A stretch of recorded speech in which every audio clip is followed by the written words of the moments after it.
All right, hello and welcome to the Aegis Champion League Week 1. I'm Casanova, joined by Crone. And Crone, we're jumping in. I mean, we got the KDA Cup coming up this weekend, but we got some international action to kick things off here on day one. How are you feeling, Crone? Oh, I'm feeling great. Always a treat to see some international TFT action come through, because that's kind of few and far between. We get, whenever Worlds, the championship comes around. Saw a little bit of it at the Vegas Open as well, but really gonna be interesting to see how that all meshes together with the regional play styles, and especially on such a new patch, right? It's a big one. And that's what everyone's been talking about, trying to figure it all out and how do players find that approach to it. Because even in NA, right, it might be different than how, EMEA, Brazil, or LATAM are going to be approaching it. And that's all the regions we're going to see here in our lobby today. Yeah, and it's really fun to have the Aegis Champion League back, right? They've started running this since set 6. They took a little break to do some other formats in 9.5, and they're back for set 10, which is so sweet. And, we've got the 32 challenger players here, right? We're going to just have a lobby of 8 ourselves today, but there's 32, and they're playing 4 weeks of regular season play before getting cut to those playoffs where the top 24 players make it there. So we kind of get a jump and see who's starting off with a big lead here in these, first 2 games that we've got. And one of the players that I think we're probably going to talk about the most, just because we know him and he's playing in the KDA Cup tomorrow, is going to be Aegis, who is in this tournament. Oh, yeah, definitely. Aegis, is continuously proven that he is such a dominant NA player. Kind of dropped off a little bit, but I think is going to be back in full force here. Last set, he did pretty well during set 9. But yeah, back to see you do it again. Another name that I think at least was on your radar last set was Joe Bookmark. Joey B? Yeah, Joey B. Of course, Joey B was on my radar. He was one of he was the OG Caitlyn player, right? He's the one who taught Sub-Zero Arc how to play it. He was the guy that I learned how to play it from watching his stream. Absolute beast, and kind of figuring out a strategy that still never caught on yet found so much success. It was so insane. I don't know that I can think of another TFT thing that has ever happened the same way as that Caitlyn tech, because it was like just a very few players playing it, all finding success, and it was success above their expected results that they would get. Well, punching above their weight class by quite a bit playing this strategy, and it just never quite caught on. But seeing Joey B come back, and he represented High Roll Radio at the Vegas Open. True. I know he's on Team High Roll Radio for another tournament coming up as well, and it's gonna be fun to watch him in set 10. I know he's always a player that it feels like he can spike pretty high, but hasn't found that consistency. Yeah, definitely. And that's what kind of separates a lot of TFT players, and at least from what we've seen in NA, is that consistency, right? That's where we're going to be, seeing those big names we talk about time and time again, right? The Setsugo, the Dishobs, all of them, right? It's the fact they're able to be consistent, but some players are starting to kind of reach that kind of pedigree. So it's especially exciting when we see those kind of players in events like Aegis here, like Joe Bookmark. There's a couple other NA players as well, Bobster and Hanukkah we haven't talked about, but they could be kind of having their big consistent breakout debut here and then continue to just rise in that competitive scene. Yeah, and I mean, talking about some of our international players, right? We have, Mad King's Solduri coming back. He won the league in set 8, member of Mad Kings, and he's usually playing the top level ladder of Latin America. And then that's Manjo also joining from LATAM, somebody who plays a lot of the regionals, not so much a ladder grinder, but of course every player here has to have been able to reach Challenger to even be in this league. And as we jump around, right, EMEA coach Mac is a player that I've seen in Challenger quite a bit all the time. I didn't actually even know that this was an EMEA player, to be honest. I actually thought this was a North American player, so it's very funny for me to learn that right now. Yeah. And our last player is going to be Royalty Gaming's Nihil. Hopefully pronouncing that one right. But yeah, they're very consistently top of the Brazil ladder. Finished at 9.5, ranked 3. So all these players, right, the whole 32 that we're going to be seeing in this league are top, challenger level players. So we're gonna be seeing some fantastic TFT action out of all of them. It just so happens, we're gonna be seeing them all combined, and again, that international kind of clash to see who breaks out on top, because it's 4 weeks of regular season competition. Even if you don't do very well in week number 1, right, you still have a bit of a redemption period to get on into the playoffs and continue your competition run. All right, well, what have you been playing on the patch? I mean, that's the big thing here, right? Like, it's a massive patch, one of the biggest that we've ever had. But outside of a literal mid set, and we don't have those anymore. So I mean, what have you been playing? What's been cooking? What's been good? I mean, something that I found success with in the beginning of this set was Karthus Akali, and now that it's good again, I've personally been defaulting back into that play style. You can build your flexible AD AP items Jojen is fantastic right now because you can flex into some other really good lines, namely the TF Disco. That's been, I think, pretty watching the EMEA Golden Spatula Cup day number 1. Disco TF was in, I think, the top 2 of every single game, I believe. So even if I'm not, landing on my Carta Sakali, if I, see a TF headliner, my level 8 shops, I'm like, all right, I guess I'll play this. It's not too bad. But no, Cass, you've been favoring some other styles of play, specifically around those kind of reroll styles, right? What have you been playing with that? Yeah, I like the 3-cost reroll right now. I think like I don't know, it's weird because I kind of came back to TFT. I wanted to learn how to play just like Gigaflex. Like I wanted to play every single different line because it helps me learn the game. And, I did that in the start of set 10. And now at this point, I'm like, I'm going to narrow the hell out of my play and I'm going to see my items at the start of the game and I'm going to commit to a 3-cost reroll line pretty early on. And now I play very flexibly within those 3-cost reroll lines. Like country, I actually play around Vex quite a bit, even within that country line. And then, of course, Twin Terrors, anytime I see that augment, I will click it and I will play towards that direction. But yeah, I mean, country has been really kind of my favorite. And I think that a lot of people are like, oh, if I get a country emblem, I can play country. But I think at 5, it's still pretty good. It's more just reliant on hitting more 3 stars, right? You can get away with less 3 stars if you go to 7 country versus more the old style with 5. But also, we'll goof around with some fun things like reroll Olaf, I think is pretty interesting right now. And it's something that I think is continuing to be discovered. I think a lot of players are actually trying reroll Olaf. And I think the perfect version of it has yet to be figured out because there's definitely some legs there. Yeah, it definitely is. I think there's a lot of comps that can pop up in surprise. I think there is some kind of, like you mentioned with the Olaf, some room in that 1-cost reroll to, I think, be really, really surprising. But also, I think, it was random to be actually, you're talking about these 3-cost rerolls, especially around the country and stuff. I was playing in a game where I was trying to go country reroll, but then there was one player playing Twin Terror and they were taking Mumu Vexes out of the pool, and another player actually contesting Punk, not with Twin Terror, but also taking Mumu Vexes, and I just didn't hit my Samira Urgots in time. So it was a big old 8th place because all of those units, like, I didn't have a front line. I put my items on set, never hit set 3. It was a little doomed there, but just that's my one game sample size, and to show that even out of all these 3-cost rerolls, you can have some overlap in the units and be contested. And that's kind of why we saw the kind of surge of comps like Riven reroll in the last patch that is still good on this patch right now, because they don't really share a lot of the units that you want to be looking for. And other players, of course, taking 3 costs out of the pool means you're more likely to hit the ones that you want.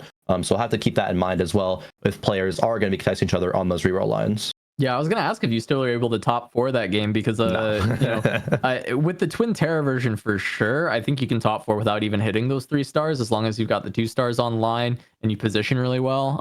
It's more about if your front line is strong enough at that point, though, but your backline carries can still do pretty well at 2-star. I've even had games where it was relatively contested, but I still hit my Amumu 3, and then I ended up playing 6 Executioner, didn't have Twin Terror. I played 6 Executioner behind in Amumu 3, and it was just 2-star Executioner carries, and ended up finding a pretty good success. I think I went 2nd in that game. So there's a lot of different like modularity to these 3-cost rerolls that I think is maybe underexplored right now, as people kind of want to hit that perfect composition that will get them first.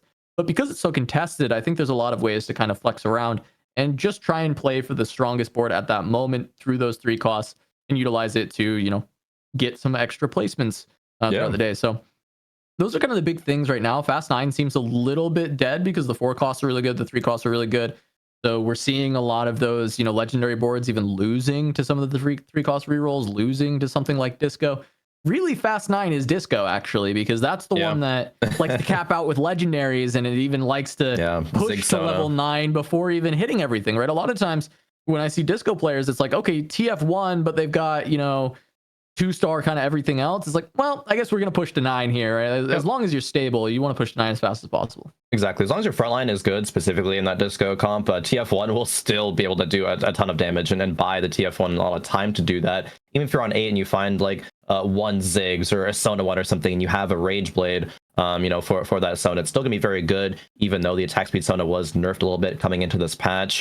But yeah, obviously Disco is still going to be really good, capping out on level 9, if not level 10, if you're able to get to at that point. Well, the but a couple other Sona too. Oh yeah, go ahead. Sona, we've seen a lot of the AP version of Sona actually being picked in EMEA to go alongside Twisted Fate in particular. And in fact, it was very funny. We saw one game where someone did the AP Sona with pretty similar items to the next game where someone played the next hack speed Sona, and it did feel like the AP version was just doing like way more damage. We're not to the point where someone's like done the calcs on it and the math to know like exactly which one's better, but my eye test was like, wait, the AP version's looking a little better than the attack speed version. I'm really interested if that actually is true, or it was just the way that lobby was set up. AP was better in that moment. So it's just a cool like difference that we used to just see that default to attack speed. No, I think I do agree, actually. I think it seems like at least more than just that lobby, like player perception is that AP Sona is better. I was watching a couple of streams earlier. Multiple players were picking that. Seemed like it was doing a solid amount of damage, really complementing a lot of these boards well. Although I think I did see it actually on like level 9 capped legendary boards. So not really playing around those forecasts, which you're talking about. Is there really even room for that to work out in this meta? It seems like yes, right, being from a really high roll spot, but that's a very niche kind of lobby specific thing. I did also briefly want to touch on some of the other compositions that we might see, and something that at least in EMEA popped out was there was a decent amount of like Ezreal flex going on for one of them. If you're not hitting your Akali's, not be able to go to Karthus Akali, or having the AP items right maybe for that TF Disco, Ezreal Flex still seems solid. It got into the top 3, top 2 a couple of times. Seemed like definitely a player or a comp that players can default to if they're from maybe like a little bit below an average spot. But also Ahri as well, right? Did get nerfed a little bit, but it seems like can still hold her own in the meta, at least for now. And you can especially get there from going a kind of more niche composition right now. A Seraphine reroll has been popping out. Yep, you hit the 3 stars. KDA Spellweaver gets you into the Ahri pretty, pretty self-explanatorily. So I wonder if we're going to see any of that today as well. I mean, I would expect us to see some Seraphine reroll in tournament play. I mean, we've only got 2 games. The Seraphine reroll is not one where it's like, oh, every game someone's going to be a Seraphine reroller. But if this spot pops up, I would imagine it's kind of picked up enough traction that players are like, oh, well, I'll play that. If I see the spot, I'm going to play it. Yeah. And so I wouldn't be surprised if we get a little bit of that here. Looks like we have been able to send the game. So now it's just going with the countdown for spectators. So we'll be able to jump in. So sorry for those delays there, but we will be jumping in just a moment. But Kron, I mean, is there any other like weird compositions that you would want to see? Like, have you played any tech, or you've been mostly just on the grind of like forecasts going crazy on the Pentacoli? I mean, you know me, I'm just like a meta abuser, honestly. That's what I would do. I'm gonna stick with a couple of comps I know are really good. Sometimes I'll pull out some tech, like end of last patch I was like, oh, okay, this Riven stuff is popping around, I'm playing that a little bit. But no, it's mainly just been around 4 costs. The 3 cost rerolls, if I do see a spot for it, like that country game I was describing, that ended up being a little unfortunate, having so much contested and just low roll, not really lucky.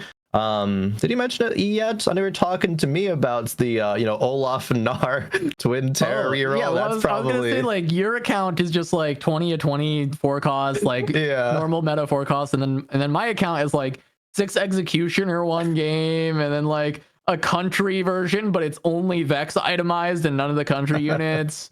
And then there's like Olaf Gnar Twin Terror, which I actually think is low-key kind of good, but I didn't know that that's what I was playing when I started that game. If I knew that I was going to play Gnar on that board, I think I actually would have top forward. But I kind of like fell into Gnar later, and then with plenty of gold, I still had so much gold to roll, and I just missed, right?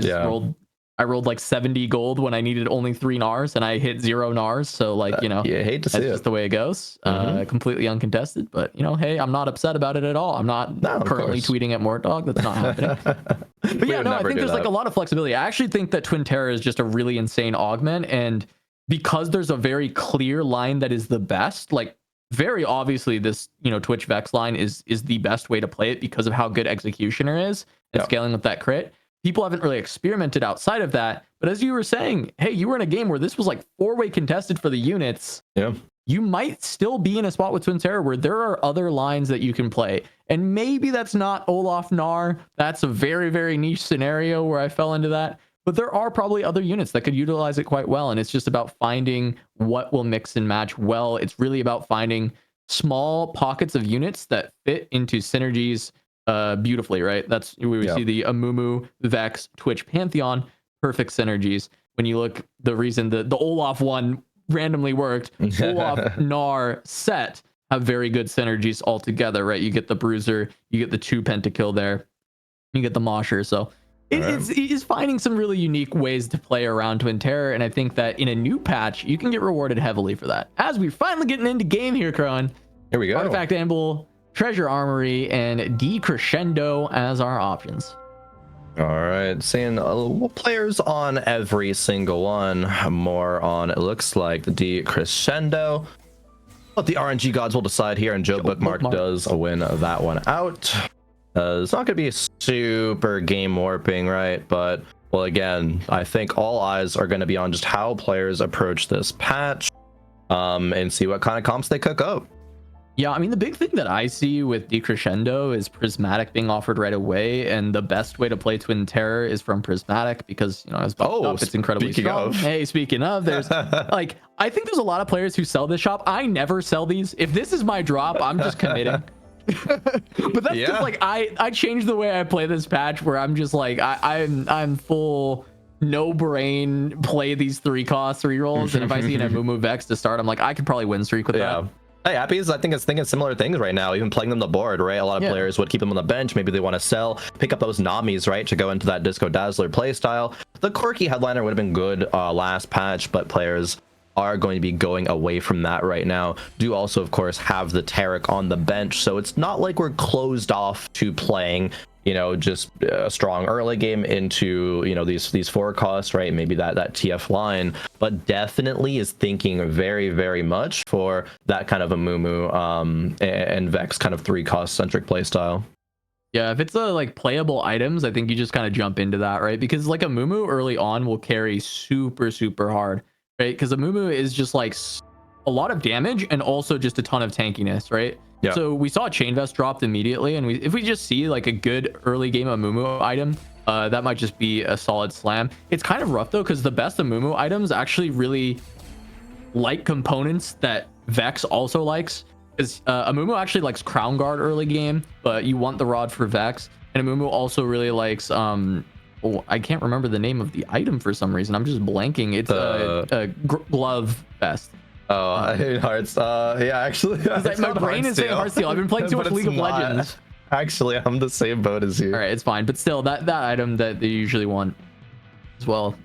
League of Legends broke my brain yet again. I can't believe it. I let it happen. Continues to, even 10 years later. And now I see that as Heartsteel. Not what it is. Steadfast Heart is what it is. Steadfast Heart. There you go. Yeah. The heart is still in the name. And roll the dice as the options here. Now, this spot, I didn't see the full thing, but I see the bench, right? We've got pretty good 80 items set up for playing around Riven and Yone. And we've got 6 Cassantes right now. That's interesting. For buried treasures, I like if you're going to reroll 3 costs, because usually you want to itemize multiple units, right? You want to maybe itemize 2 carries and a tank, right? So buried treasures getting a lot of items through is going to be really helpful if that's the direction that they end up going for. I do actually think that works out really well for a lot of 4-cost comps too, because thinking of let's say, for example, Karthus Akali, you're going to want to itemize your Karthus, going to want to itemize your Akali, and a frontliner, right? Mordekaiser generally being that tankier frontline. Yeah, Viego definitely can be, you know, really, really good with some items. You're not going to get the Edgelord for him, right? But just with having that pentakill, he's going to be popping off, do a lot of work. Similar for Disco, TF, itemizing your frontline, TF, and then Ziggs and Sona if you have those leftover items. So getting 6 extra components, you know, with this prismatic buried treasure is going to be super, super strong. And I think really benefit no matter what kind of playstyle you play on this patch.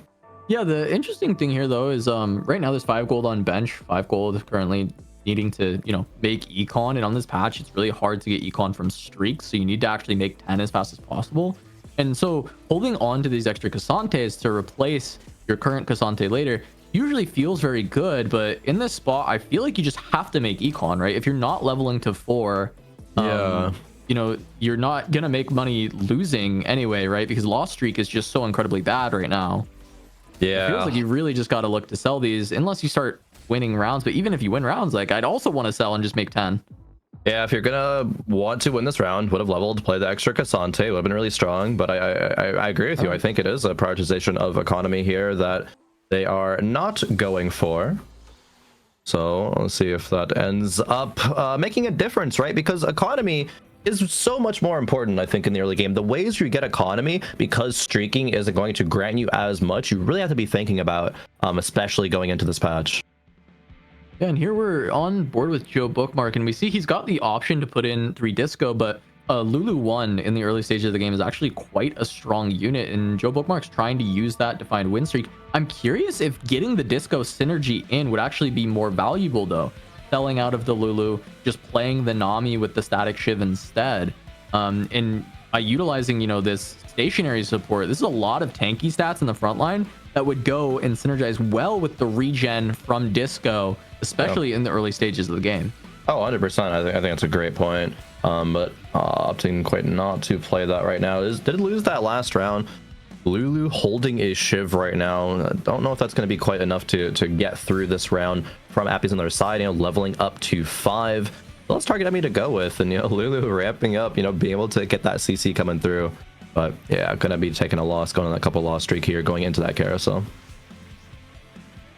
All right, well, Appy's with the extra push level. One of the big things for Appy's is I'm curious if he still is sitting on the Vex and the Amumu, and he pushed level not only to keep streak, because of course you want to streak in that case because you're holding on to all that extra gold, you need to streak with it, but also to increase his shop odds for trying to pair and actually get those 3 costs coming through. I like to do that when I have early 3 costs, is push tempo with quick levels and get my shop odds to be even better. Yeah, definitely. You see 2 players leveling up to 5, Coach Mac as well as Appy's pre-carousel. That is something that we see in tournaments a decent amount of the time, right? Pushing the tempo of the lobby, coming out up front. And I think there's a big argument for doing that with the kind of way that these new streak changes do work. Appy's even going to 6. I mean, this come through because of the augment as well, but yeah. Gonna be super strong here. Has the 3 disco online, and the front line Gargoyle Stoneplate to get a bit of a buff, gives some HP as well to the wearer, so that Cassante can be real hard to take down the early game. Even finds a Thresh to put on the board for 2 Guardian, and Thresh just being a very solid unit. Yeah, I mean, we see he did end up selling out of the 3 costs, but has found a 4 cost from leveling up early on, getting that Thresh online. And then the other big thing is, you know, we talk so much about econ. Appy's at 0 gold, but as you see, his augment is an econ augment. He's been just trying to utilize that to get this massive lead streak, make extra money with that as well. And he's being able to get a ton, right? He doesn't gain interest. It's going long, right? He doesn't need to have any gold at all. So love to see that from Appy's, making use of an augment that honestly was pretty bad all set, and then I think with the changes to streak, suddenly it gains a lot of value because just being ahead on econ is so good.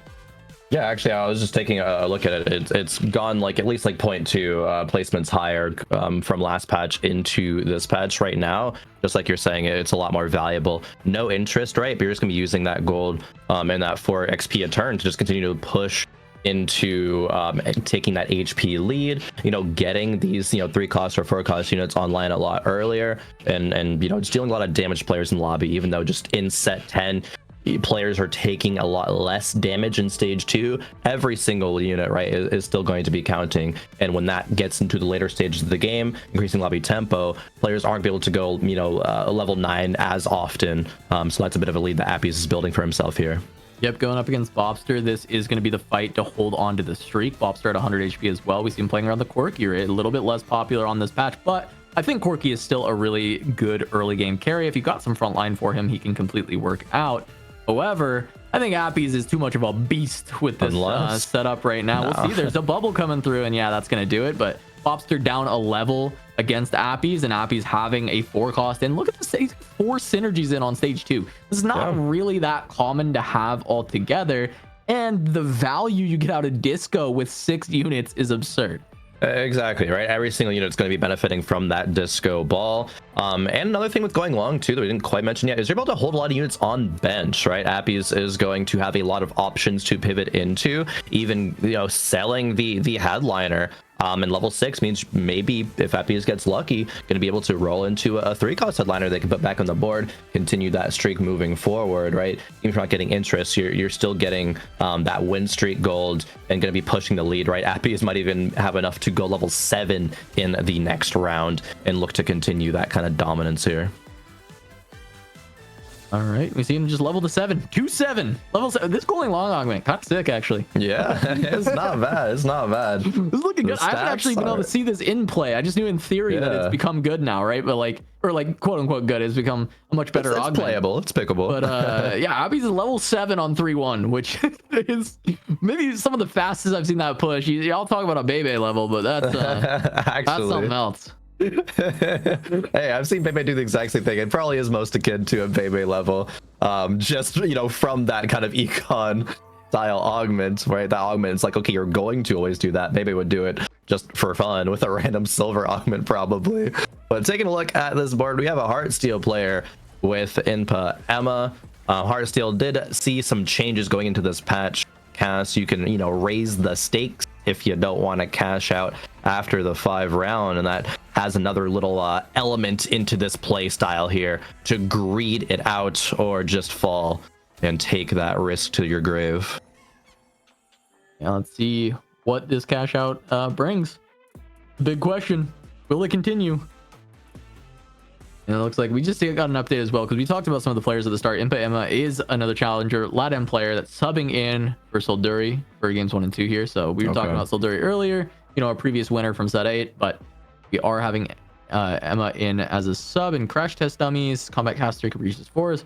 Do we raise the stakes though? I'm looking at this board and I'm saying no. No, thank you. Yeah, the board, my board's too good.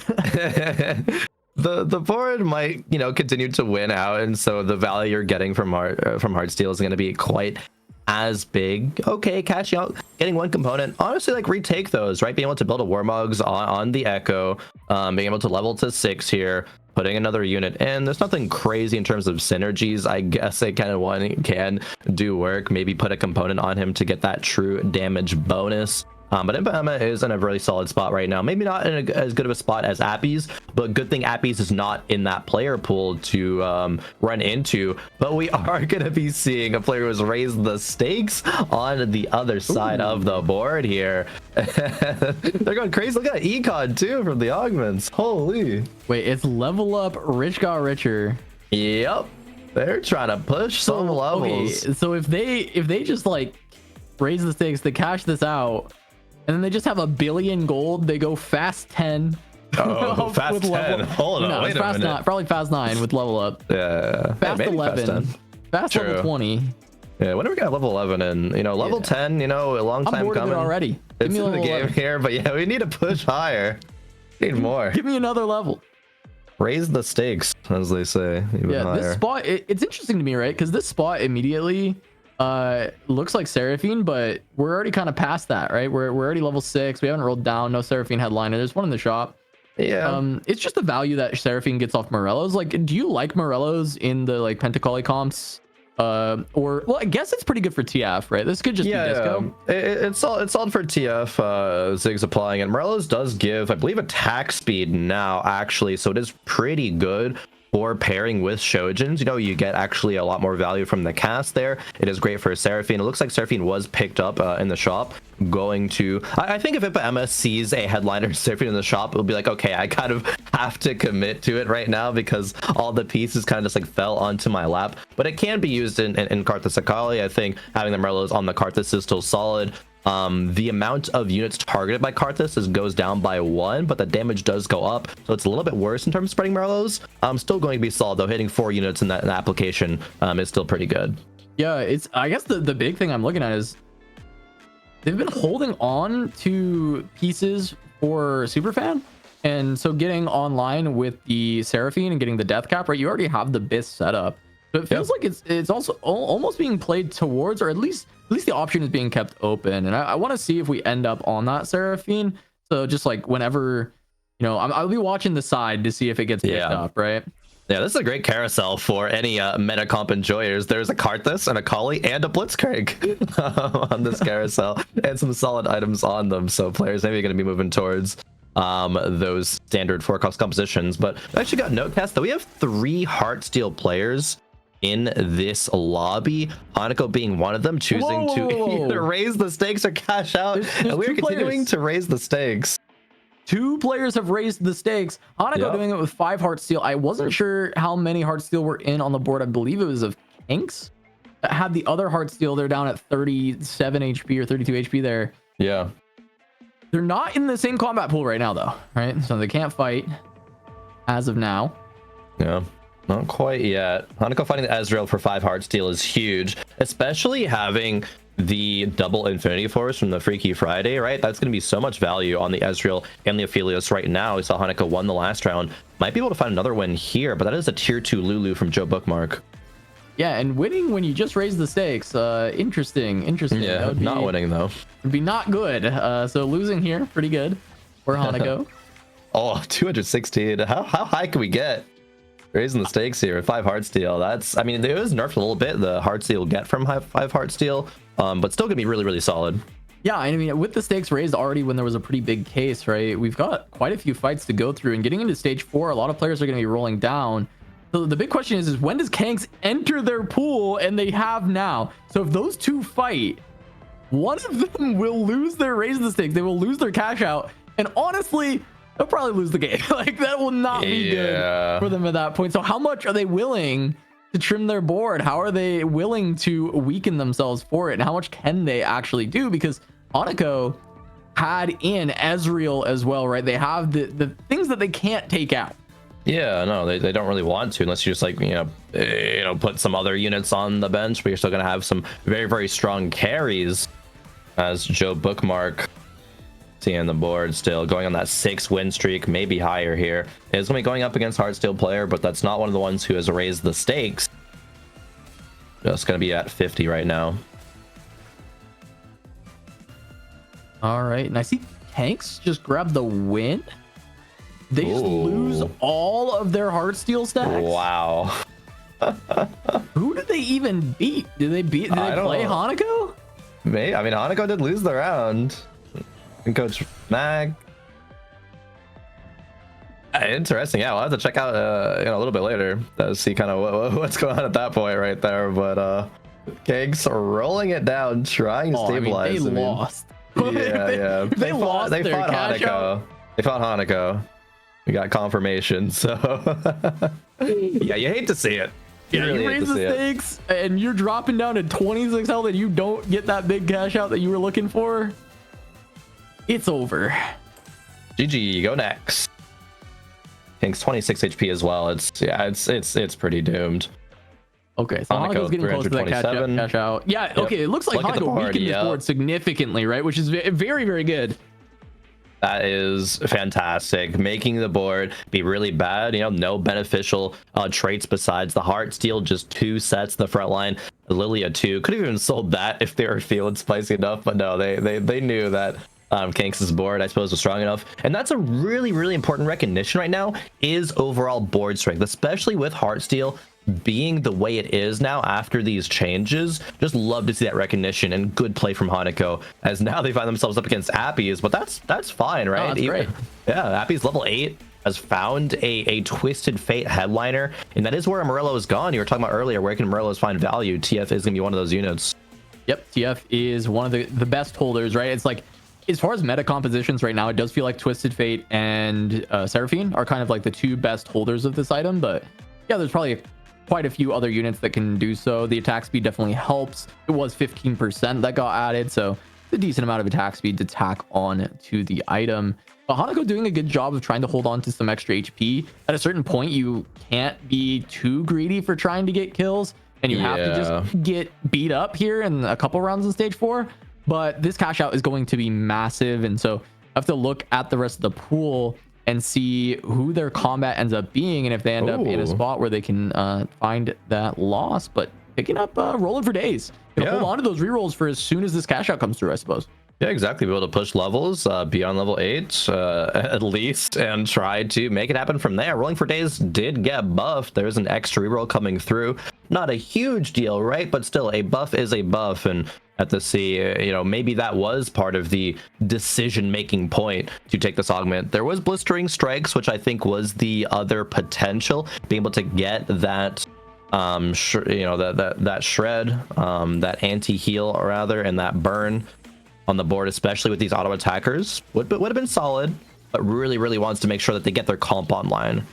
Yeah, and they should still lose the Bobster. I mean, Bobster has a pretty like pathetic front line, but has this incredibly strong Caitlyn in the back, and you know, Hanako doesn't have that much damage in the first place, so able to grab a couple extra kills, but this Caitlyn just blew through the entire board. And now 583 at 70 value cash out. I mean, that's crazy. That's huge. I don't know this tier. I don't know what can be in this tier of cash out. Yeah, I don't see these things very frequently. Hey, raise the stakes now. Some gold.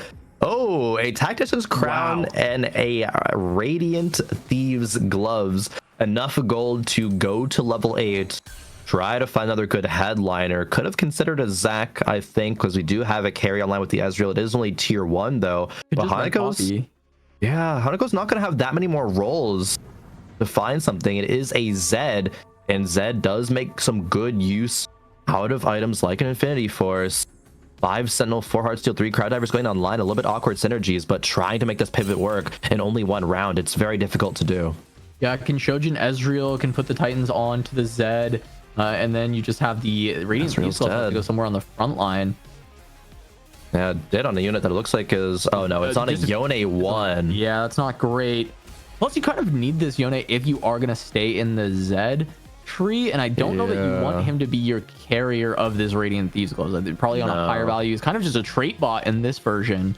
You're just trying to get Crowd Diver in. Yeah, that round could have been just a difference of a couple minor things, right? Putting items on units in time, that Shojin still being on the bench. Because the Karthus was super low. It got that cast off before he fell. It was the Crowd Divers effect that took him out in the end. But Hanako really has to turn things around. But we did see Kanks actually fall in 8th place because their Heartsteel cash out got scuffed. And that can really make or break games. And it indeed broke the game for Kanks.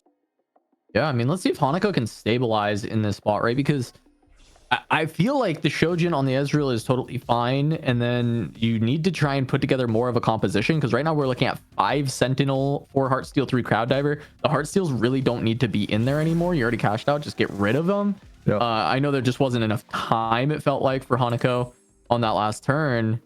Excels out of the Ezreal. Yone too. Upgrade this. See, but upgrading the Yone like feels weird now, because this Radiant Thieves Gloves just gets stuck there. They're doing it. I mean, find another Crowd Diver to play in. You can get 4 Crowd Diver. You can take out the Cassante. It was just the extra unit that got forced in as the round timer ended. But being on no gold, Hanako doesn't, you know, really have time to make things work. I suppose Lucian is going to be... Yeah, 2... WTF, 2 Lucians? No, but Lucian was buffed in this patch. So, I mean, no Jazz online, no Rapid Fire. Not really going to be having that much value, it looks like here. And Hanako trying to make it happen versus a 3-cost reroll. Joe Bookmark is going to be going for that style with the Lulu, and it is good enough right now. Hanako is stabilized, but Joe Bookmark still just had a Giga HP lead. It's not super indicative, I think, how he's going to fare versus the rest of the boards. Yeah, the shred from the Lucian is actually still going to be pretty nice, and having the Shojin and the Infinity Force will make that first cast come very quickly. So if you can kind of line him up to where he'll shred the target that Zed is hitting, it can at least be pretty solid. Yeah. At least for now, right? Like that's trying to find the positives in what's going on with this board as it's trying to be cobbled together and flip the loss streak. And you know, we jump on Coach Mac's board, and he's just flipped the loss streak as well, right? It looks like he dropped down to 12 HP. He just won his last round. Playing around Executioners, 3 country, only 2 items on the Samira, only an item on Urgot, and then a fully itemized Thresh. And the Even Shroud is definitely a really good pickup, but going to be lacking a bit of damage with only having these 2 items on Samira. Needs to find a 3rd off of this upcoming creep round, so gonna have to find this win against Joe Bookmark. It looks like it's his Ghost though, so should be able to deal with this Lulu. Yep, goes for the very tanky Thresh in the front line. Does find a really good hook there for the CC. it is a tier 3 Samira. There is 4 Executioner online, so a lot of damage coming through. Hand of Justice, right, paired with that Idealism Augment. It is getting a bit close here at the end. Oh, almost actually took out Coach Mac, able to hang on. But Cass, this is a spot where Coach Mac picked March of Progress at 2-1, so they had so much gold to hit, but Samira is the only thing they found, still even being on things like a set 1, not running 5 country, right, valuing the 4 Executioner over that. Now at level 8 they can consider it, but double Urgot goes in instead. Still, again, you know, 4 Vexes, 2 sets, 6 Urgots, still very, very far away from more impactful upgrades. Yeah, and having Idealism, but only ever being able to craft a single hot, maybe a second one. Hurting. But if you build the second here, then you don't have a third item for your Samira. Yeah, true. Which it could be that, but IE stacking is actually good. Yeah, I like it. I'm a big fan of IE stacking on Samira.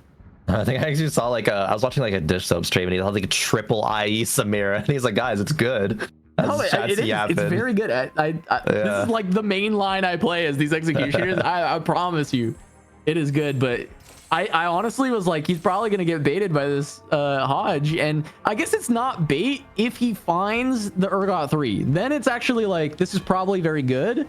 But surviving to get a third item on one of your carries, it's rough. I mean, great binary value on this board, but unfortunately the augment is nowhere to be seen. No, not quite. It's going up against Hanako right after the cash out. Then Zed makes his way to the back line. All right, takes out the Samira and takes out Coach Mac.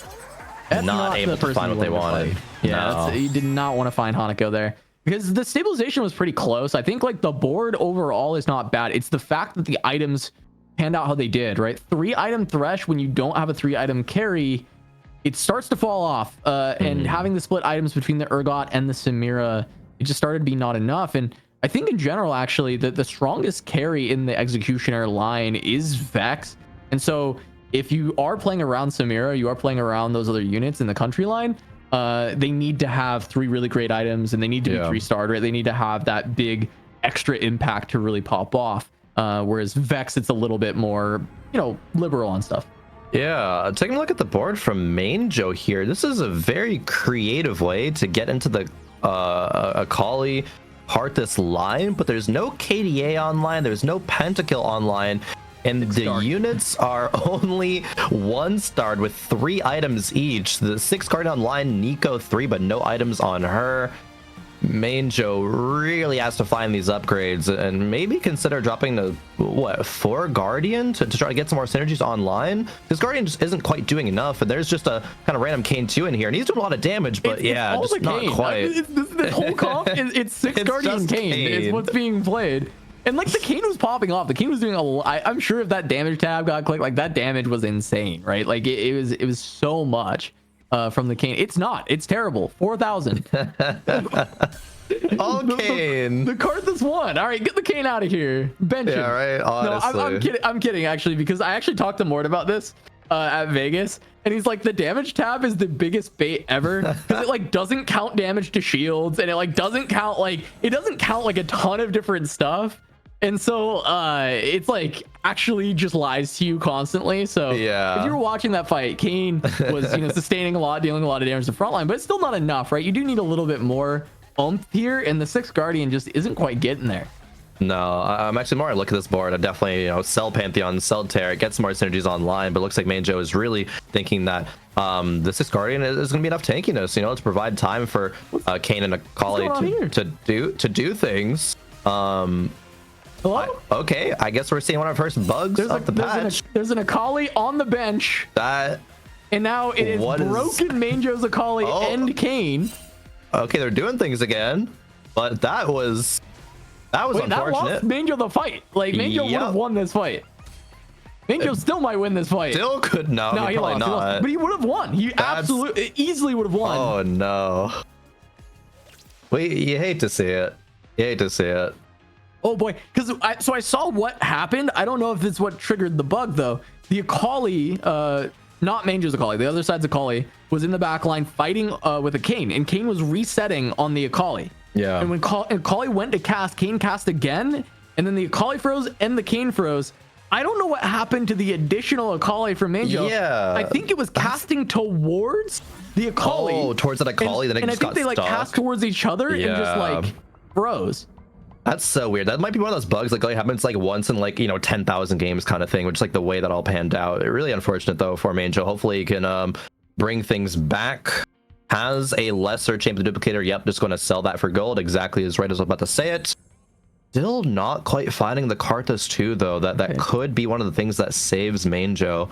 That unfortunate loss is going to be at 1 life. A couple more rolls to find the Karthus. Does not hit it. A Yorick pair, but it's going to feel really awkward to lock for it, especially again being on that Karthus 1. This is a winnable fight here, I think, though, against Appies, because Kali does have that backline access. Yeah, and I mean, JG getting added to the Kane alongside having Hodge, I think it's like pretty big for the damage. But Karthus goes down. Front line's like way too crazy. It's really hard for this Kane to break through. And because Abby's TF is just alive and has, the healing reduction, the Kane's not able to actually go infinite. And Manjo should just go down here to Abby's. Yeah, does that. The unfortunate thing was that the Lux positioning on the opposite side of the Karthus meant that in just 2 casts, Karthus went down, not able to get value. And Appies, like we've seen from start to finish, has been ahead of the pack. Manjo went down in 5th, Bopster out, or excuse me, 6th, and Bopster in 5th. Means we have our top 4 online here. Hanako getting in there along with Impa Emma, Joe Bookmark, and of course, Appies. Yeah, and I mean, this is, we talked about the one Fast 9 comp is actually, it's TF. It's, you're not actually just playing for 5 costs. You're playing for an Alawi and then, some kind of flex spot. We see Kiana in this one. Kiana works great for that spot. Yorick can also work great for that spot as well. So we see it being put together by Appies, and, honestly, this is a little different than the normal board, right? Because we have this itemized Lux as well. Lux 2, a lot of times she doesn't make the board, but she's just holding 4 Ziggs, which has not been found yet. And being down Ziggs, still losing the Hanako, who really put together finding the Lucian too. It's actually been very impressive of a unit to have these items and support the Zed. It's a synergy that's not intrinsic, but it exists through the shred from the Lucian, allowing Zed to chew through frontliners a lot quicker. Yeah, that's a great point. Pairing Lucian with another AD carry and having him, have those buffs coming through, he's gonna be dealing a lot more damage. Have it be a little bit more consistent. Really love to see that out of Hanako. The Ezreal pairing as well, especially when that 3rd shot comes through and Lucian shredding all those units, it's gonna be doing so much more damage. It was only a tier 1 Ezreal in the last fight, but it was the carrier of that Radiant Thieves Gloves. So as soon as that is upgraded, Hanako's board is going to be even that much more powerful. And players like Appies, right, they need to be finding these units to really improve their board state, right? Ziggs over the Lux. A Sona fits its way into this board a lot of times as well for that 3 spell weaver. I'm not going to be really benefiting as much from the attack speed anymore, but still damage Sona, right? Something that we talked about could come online as well. But Appy's not finding anything. These level 9 shops, there's just canes. They're so bad. Where is Ziggs? Where is this little rat? He does he's taking a nap. Nobody else has him. It's just Appy's digging for his Ziggs and he doesn't exist. No. Hate to see it. Joe Bookmark on their side, that looted 3.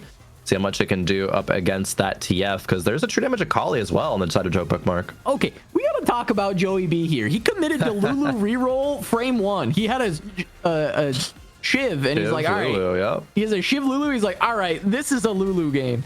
And it's worked. It's a top 4, but this is not a reroll composition that I've been watching that much. I know it's playable. I know it's like pretty good. The unit is solid, but I have not been seeing anybody play this line. And Joey B showing me something new in the 3-cost tree to potentially play around. There's a Ziggs finally picked up. Yeah, Ziggs on a Sona. Sona goes in. No items really to put on it, so not damage Sona. But yeah, going back to your point on Joe Bookmark, right? Lulu reroll, is that part of that 3-cost line of like, okay, if you're gonna get headliners offered to you more consistently, right? The half the units out of the pool, you're still gonna be able to offer that headliner. It makes it easier. And said, that's fine. Whatever unit that I find, I'm going to get a top 4 with. And I think that's really indicative of how just this patch can go in general. There's so much flexibility in terms of these units that you can really base your comp around. Yeah, and I mean, this ends up being just like pretty much the standard disco board that you would have played a Lulu with historically to kind of like place hold until you hit Sona. But instead, playing around a 3-star Lulu instead of playing around any of the actual disco units. And it's a very unique board. It is a top 4 board. It is certainly doesn't look powerful enough to, you know, take a lot of lobbies. But it's still very, very unique. It's very interesting, and maybe it can cap out pretty high if you've got extra item economy and you've got like the Twisted Fate 2, right? Because we see TF2 here, but no items, right? And we see the Blitzcrank, but it's Blitzcrank 1, right? There's a lot of room for this board to actually be a lot stronger.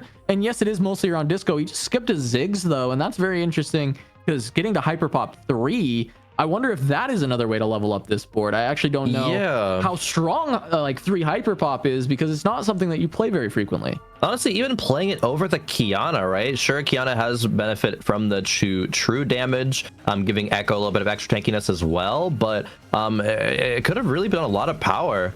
And just in terms of that 3 Hyperpop, right? Giving attack speed to, you know, TF, to Lulu as well, making sure that she gets way more cast. Park's lost the last 5 fights in a row, but trying to, with this positioning, dodge the Akali and take out Impa Emma. Really, really good against the Akali, and we have the Parcel Ascension just proc, so like this Lulu's next big cast that AoEs is probably gonna wipe most of this board. Here we go. Here it is. It almost takes them all out, but lives a little bit longer, but she'll cast faster than Karthus, so he actually wins that fight. Is really good from Joe Bookmark to move that positioning, getting the corner. Cornering Lulu is something that was talked about quite a bit. It's when you've had this line skill shot Lulu in the past, even Heart Lulu reroll, right? This was kind of the positioning that you would go to. You'd kind of find that corner behind the front line. You can't always do it in this patch. I think there's too much stuff that hits those front 2 spots, but there are certain situations, see Akali, that you can actually still play that positioning, and it actually feels really nice to put her there. Yeah, no, 100%. And these last few fights from Joe Bookmark have been really, really close. The 6-1 and 6-2 were losses, but finally able to get with that good positioning on the side of winning here. But it does seem like it might be a little bit of fight RNG, a little bit of you know, these lack of upgrades coming through. But speaking of that, Joe Bookmark did find another Alawi on the carousel. Only having 1 Blitzcrank though is really the next thing Joe Bookmark wants to change. But even just 1 more to swap the items over to Alawi would have been nice, but no. But now the 3 items do go onto the TF. From that Kiana. He's gonna be outputting a lot of damage. Twisted Fate.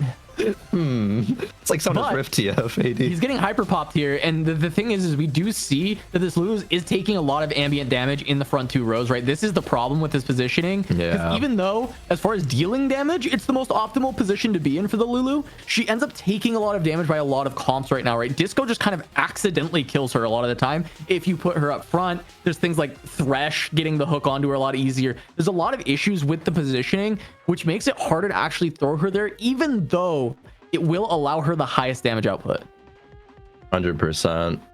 Looking at our top 2 right now, Appies versus Hanako. Appies just had the better disco board there, right? It was Ziggs 2, Sona 2, finding its way up to the board. The Lulu from Joe Bookmark not able to quite hold on, especially with that positioning, right? Taking all that damage. But Hanako, 11 win streak right now, going up against Appies. But is Appies, you know, has he reached the point where he's able to contest against this with those 3 units in the backline? I think there's possible. Yeah, it's going to be really tough, though. And we see this Lucian just barreling through the targets that the Zed is on, right? A lot of shred has happened to this Blitzcrank, and you see it melt pretty quickly considering how tanky it is. And while the Zed goes down, wow, what a cast from Twisted Fate. It was barely enough because the Lucian was about to take him down, but last couple of cards, it clears everything through, and Appies has a shot to play for the first place. Definitely. I think that fight could go either way, right? It does depend, you know, the Caitlyn positioning, what Lucian shreds, right? Where Zed ends up going. The front line from Hanako isn't super powerful, but doesn't need it to be, right? And again, that Ezreal only being tier 1, if that's a good roll on the Radiant TG and is going to be able to go, you know, level 9, find an Ezreal 2, Hanako could just change this up and go on another win to end out the game. All right, and we look through this roll down. What is the upgrade that comes in for this level 10? Might just be the Bard going in for 3 Jazz. Ezreal upgrade, 3 Jazz going in, Cass. I think this might have been enough for Hanako to close out the game against Appies. it seems like plenty, honestly, right? The extra item on a frontliner is great, right? And Crown Guard out of a single item is probably the most value you can get for that frontliner, getting that extra shield, all that extra HP.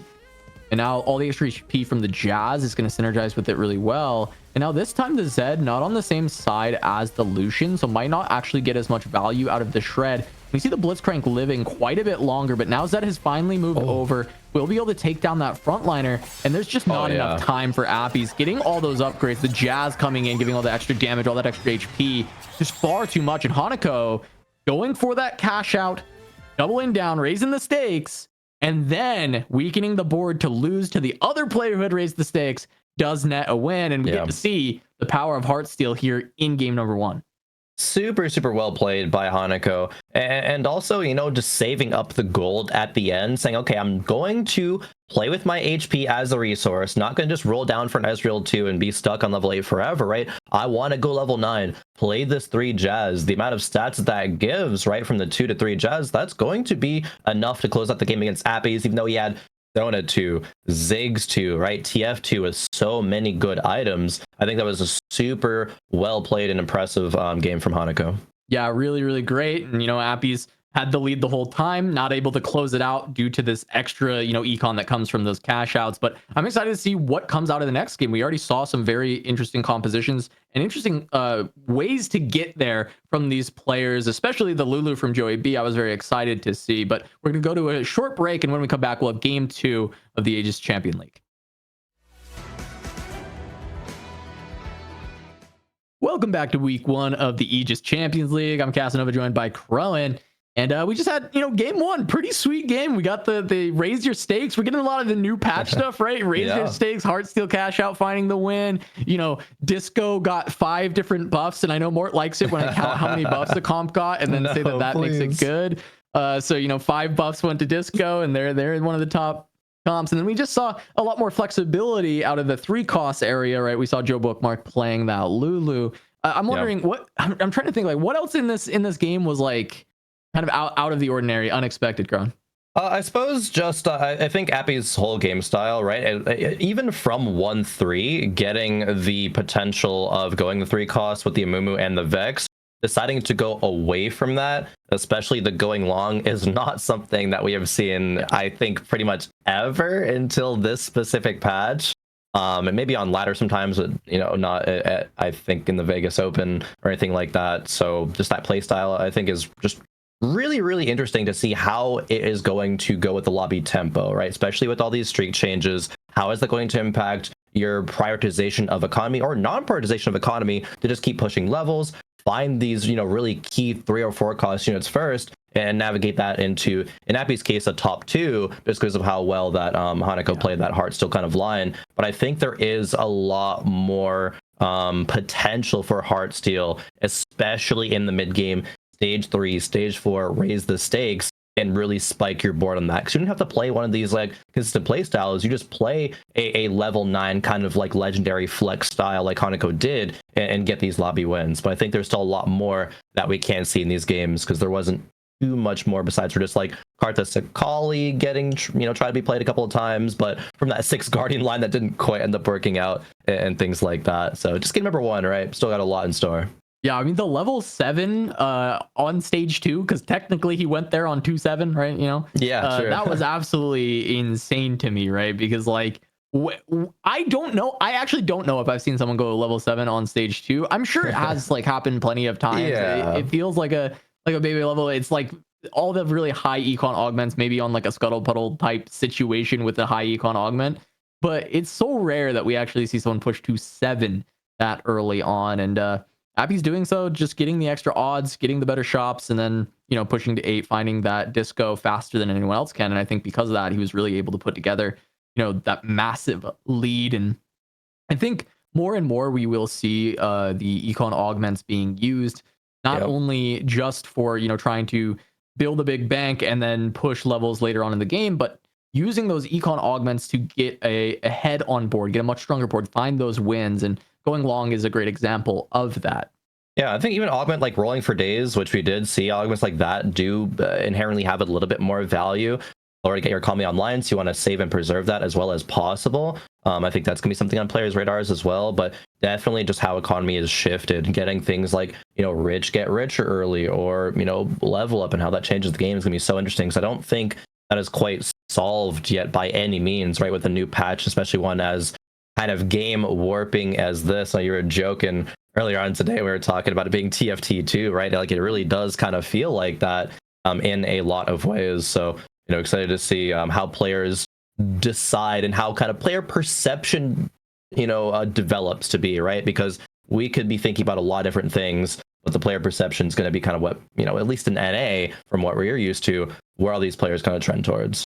Yeah, and I mean, it's definitely fun to see just these players' fundamentals too, because when you have a big patch like this, it's kind of like fundamentals of TFT, and understanding how compositional pieces go together can let you build really strong boards, right? So like Joe Bookmark going top 4 with a Lulu reroll, he's just playing around like, okay, this is good with these things, right? Lulu works well with the disco as far as synergies are concerned, works well with giving the attack speed and the mana to Twisted Fate to help get more shred. So trying to set up a board that just works really well together allows you to play lines that maybe won't be good in a week, but right now they're pretty good when people are not fully optimized on their play with the new patch, right? And so there's a lot of different ways that we can see that. And, you know, even seeing it with Hanako's board, right? Recognizing that, hey, this Lucian, yes, it was a Lucian pair. So yes, this is a legendary pair. You probably want to play around it, but playing it with that AD frontline carry with the Zed, getting the armor shred, and having a board that was incredibly strong to find the win, when it wasn't a meta board, and it won't be a meta board. It's never going to be a meta board, but it is a very strong collection of units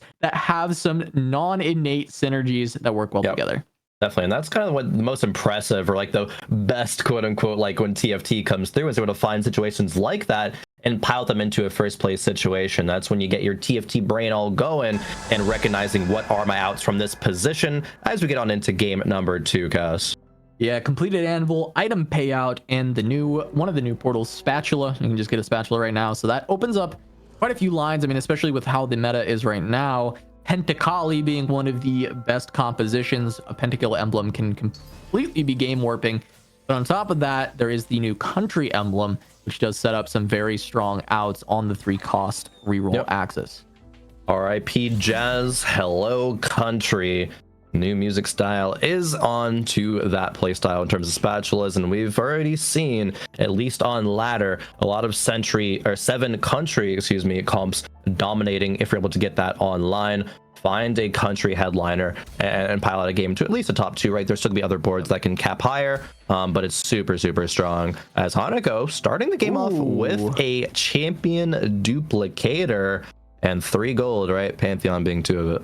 Yeah, a bit spicy. And, you know, we talked all of that about the new portal with the spatula. They don't even pick it. They take us the completed anvil instead. It's just going to be an item. Help give some direction early on in the game. See what gets pulled from those. But Hanako with that duplicator. I mean, when I see the duplicator, it actually makes me conflicted. Because a lot of times I like playing around 3-cost rerolls right now. But when I see a big duplicator, I'm like, I want to push levels. I want to play around 4 costs. I want to play around 5 costs. Yes, it still duplicates all the same on a 3-cost, but it feels worse. It does. It really does. Yeah. Like you are just getting inherently less value out of that, right? And so it's, you know, when your brain goes to that direction, it's pretty correct. Input Emma, 2 Annies, 2 Vexes, and a Lilia. 2 Vexes, of course, especially with there being a tier already as one of the components. I think Vex reroll is surely very appealing from this spot. Yeah, Vex pair with a tier on bench is massive. A lot of times it can be kind of neat to look for a pre-level here to actually give you 3-cost shop odds. If you high roll the Vex 2, you win the game. Yeah.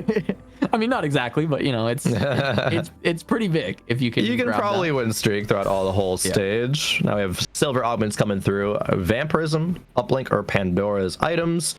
Vampirism is always just like a really solid, consistent one, but honestly, seeing Uplink with, you know, if you're going to be committing to, you know, Vex or an AP line, I think there's a lot of argument for it. But switching gears, Cass. Yeah, I wonder if switching gears, you know, I haven't checked the stats on this, but switching gears feels like it got a lot better this patch, right? Because win loss, whatever. You're not, it's you know, no streak gold, but nobody's getting that much streak gold, and if you're just getting +2. over and over again, I mean, that's significantly better. And it takes so long to get to a streak to actually get that +2 anyways. So yeah.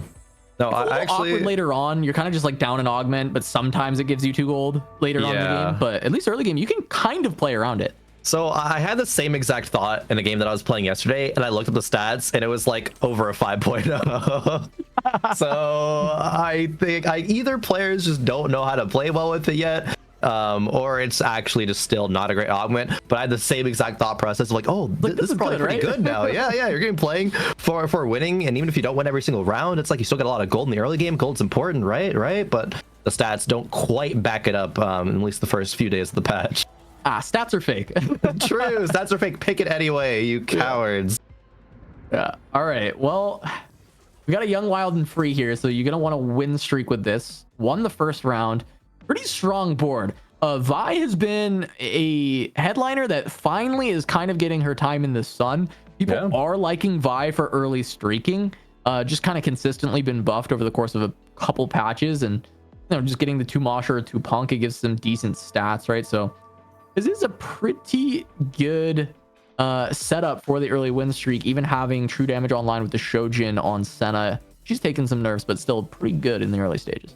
Yeah, talking about the Vi buffs, I mean, her headliner thing got changed as well from 150 HP and 20% AD to 250 HP and 15% AD. So a little bit lower in the damage, but a lot more health in the early game is impactful, especially because her damage was already buffed in other ways as well. So it's kind of at least a non-factor there, or maybe even a little bit stronger. I have to, check the math on that one. I'm no math expert, but Vi definitely just in a lot of a better spot and helping Nihai here in this early game to win streak, especially with the young, wild, and free is so powerful. All right. Hill was the player that did not get in the previous game, right? So we actually had a fill in the last game. So now Nihil is back trying to get some points. Okay. They need to make up for that previous game.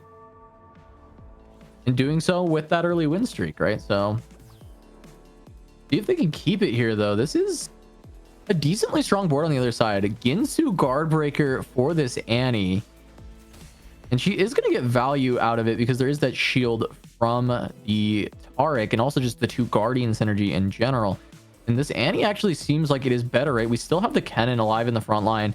Annie's Ginsu very stacked up. Here she goes into overtime, which while nerfed is still very good. And Appy is going to be the one keeping the streak here as Nihil will take the loss. Yeah, Nihil still is going to be able to pick first here. However, offered anything that they want. Well, maybe besides what sort of they wanted, but it looked like the bow, the Nico was a solid option. Nothing super crazy. I guess there is the Seraphine with a rod. If players are going to be leaning towards that direction, especially with items that got changed, like Death Cap could be a lot more valuable. I think a little bit extra or lower AP, but just more bonus damage. And how well that scales, I think, is going to be a net positive, net buff on that. Yeah, we'll have to see if players actually do end up going that direction.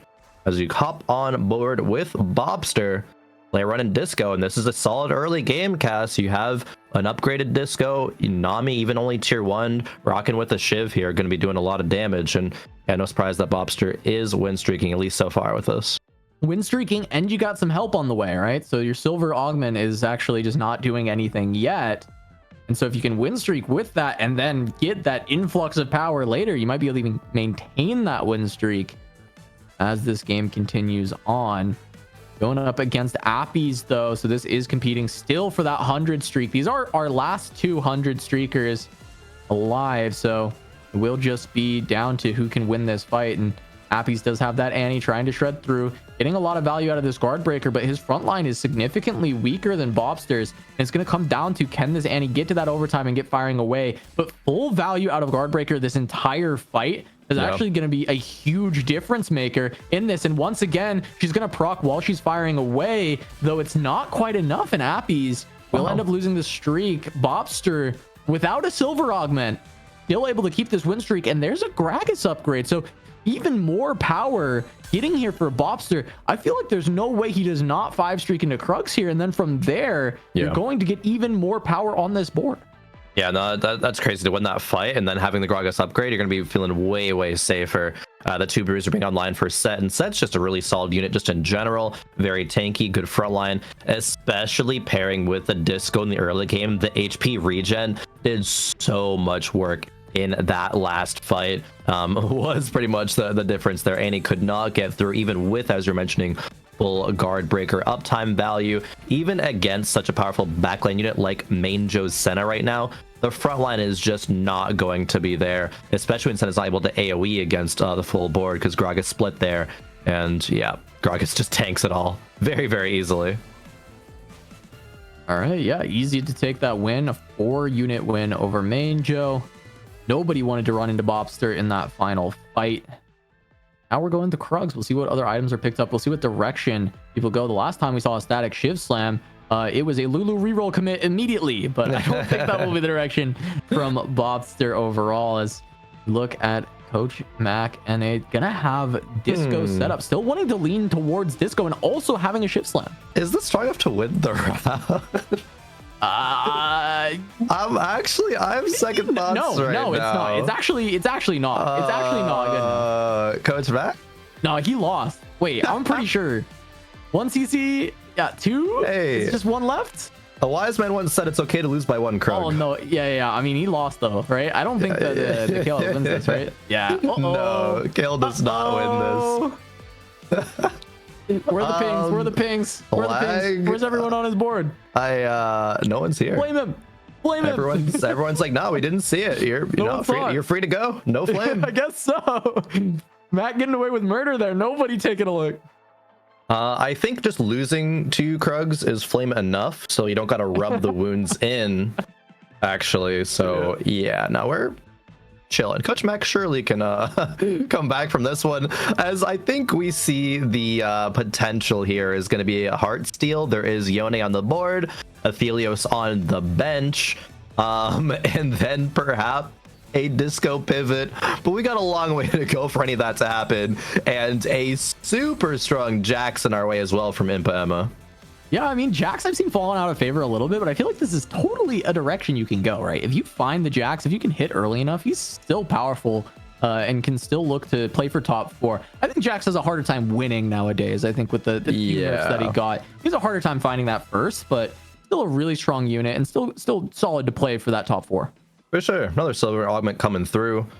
Missed connections, I guess, actually is valuable in this situation, but maybe not as valuable as some other things. Yeah, recompomp your 1 cost into 2 costs. Holy the value. It's lit. Hey, oh, Lulu. It is Lulu reroll. There we go. Lulu reroll confirmed. And level 7 on 3-2, actually. Coach Mac levels up. That's big. Oh. Finds the blood money. Yeah, true, actually.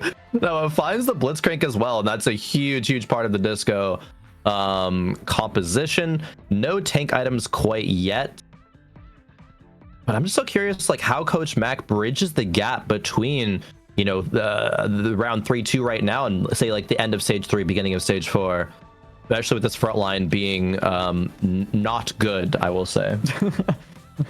In fact, one would say bad. Not good does equal bad sometimes. Terrible. Absolutely atrocious. It's trash. It's actually the worst front line I've ever seen. but Coach Mac actually has maybe one of the best setups to go into Disco from here, right? Because of the fact that he found the Lulu to item carry. He's going to kill a lot more units. He's already level 720 gold. Blood money gives him a little bit more, and he still has the lost streak value. So he's going to go to 8 really quickly, and we'll have the first looks at trying to find the TF. So can he actually build the full board before he's just like dead? I don't know. We'll see. But it's very funny to see this spot. Hey, the front line is now upgraded from absolutely atrocious to like pretty much atrocious with the addition of the Mordekaiser, giving 2 Sentinel and just being a better unit than a Taric 1 with no Guardian. I did want to briefly say though that I really like the partial Ascension pick because of how Disco functions. Generally, the fights are going to go on for pretty long. Your TF, you know, Zig, Sona going to be alive in the back line 15 seconds into the fight and be getting that 30% damage boost is so good with the disco composition. Yeah, to be clear, I was flaming Coach Mac's board, not his play. I think this is a good spot. I actually think this is of course. You know, maybe there's a world where Coach Mac could have saved some extra HP. You know, like maybe he didn't have to take damage from Krugs. But I think that like overall, when we're looking at like the holistic view, his spot to go towards disco is really good, and this could be a top 4, potentially even a first from Coach Mac because his econ is so good and econ is so important in this current patch, in this current meta. I can't get a line of my mind. Just maybe he didn't have to take damage from Krugs. Like, no, maybe taking damage was, you know, was the route that he had to go down. But he needed blood money value, right? He needed one Krug exactly had to hit him so he could get blood money value. You don't understand. No. I'm on your page now. Maybe that Krug had nothing. You know, it's a nothing Krug that players, you know, are like so disappointed by. You don't even have to go through those motions either for a nothing Krug. You could just assume in your head it was, but you're getting blood money value, so it's a net positive there, right? You know, if he got a gold from blood money there, that's what allowed him to make 20 gold after leveling to 7. It's important for his econ. Actually, huge brain. You never will see something like that besides for in the Aegis Championship League. You see the best TFT action right here. Joey B, what we cooking? We're rerolling something else now. Joey B just rerolls, says, okay, I'll pick a unit. I'll just go for the 3-star version of it. And now it is Kaisa. What is the last item going to be? Just like IE? Okay, but look at Caretaker's chosen army building to turbo Kaisa 3. What is happening? It's a Joey B special. You know, Joey B playing that Caitlyn nobody else did, pioneering that play style. I think Joey is in his comfort zone right now. And so we surely are going to see another top 4. And okay, I don't think we're going to see a lobby win, but with this, but I would love to be surprised. He is cooking. No combat augs. We're running Deathblade red buff. What is this third IE? It's got to be IE, right? You just need to like blast through.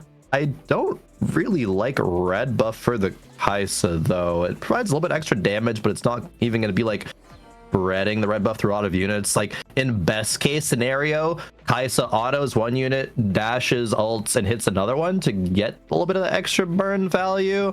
But I guess it was just what Joe Bookmark had in the early game to slam, so it's not like it's terrible by any means. Especially with the even shot in the front line, just gonna be doing a ton of damage. And a thing that I didn't actually realize for the longest time, but Headliner Kaisa does give extra auto attack range. I believe it's +2 range, so she just gets to stay safe in the back line, dashed around, and even threatening the enemy backliners from such a safe distance. Yeah, she dashes so far when she's Headliner. Like there she goes, and then she's gonna do it again, other side of the board. Come get me. That's next time. We'll see. There you go. Can she 1v4 this? Great if she just like assassinated though. If she just like did this, came and shot the Kale. Yeah, perfect. Now you get away. Healing was there. No, not maybe quite. It needs to be Hodge. Maybe you need to heal. Yeah, no healing Kaisa, just kind of dying to ambient damage, especially if she's dashing around and there's disco boards running around. You're just gonna die to TF. So maybe it does need to be Hodge, like you're saying. Yeah, it's kind of funny to watch though. Funny to watch, but not maybe good to win the game. You know, you win some, you lose some. Yeah, well, you see Coach Mac has hit level 8, 3-7. Wonder how much gold he ended up having to work with. Holy. But he's gonna, I mean, he's definitely looking to get online with Twisted Fate before any of the other disco players can get there. Yeah. Speaking of disco, Grog is being dropped, but true damage as well as on Majo's board right now. Not going to be seeing as much true damage as in the last patch because of the changes coming through. Wow, look, Coach Mac, the emblem. 40 gold left. He leveled 8. That's so much gold left. Actually, so much gold. Just needs to find there's a Yorick, a TF. Yeah, 1 TF, 1 Blitzcrank could mean that Coach Mac is stable. Oh my god. One TF. One TF, please. Any Twisted Fates hanging out around. Oh, a Nami upgrade. That's pretty cool. I would take an Ari. I would take an Ari. That's not terrible. Why is he's got 2 Tarics in? Coach Mac just loves 2 Tarics, I think. That's been in for like almost the whole game. Hey, what's better than 1 Taric is 2 Tarics, you know? That's Can't fault him. It is better than 1 Taric, I will say. It's okay to lose by 1 Krug, Cass. Remember that.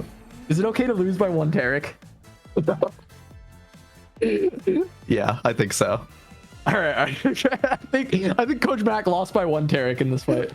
If that Taric was, say, perhaps a Yorick, Guardian would have been online, and maybe a Taric, maybe he would have cast, and I mean, to be fair, Coach Mac low rolled out of his mind on that roll down. I feel like not hitting a TF there was pretty rough. Yeah, just play Ari. Just play Ari for now. Yeah, just get that in there.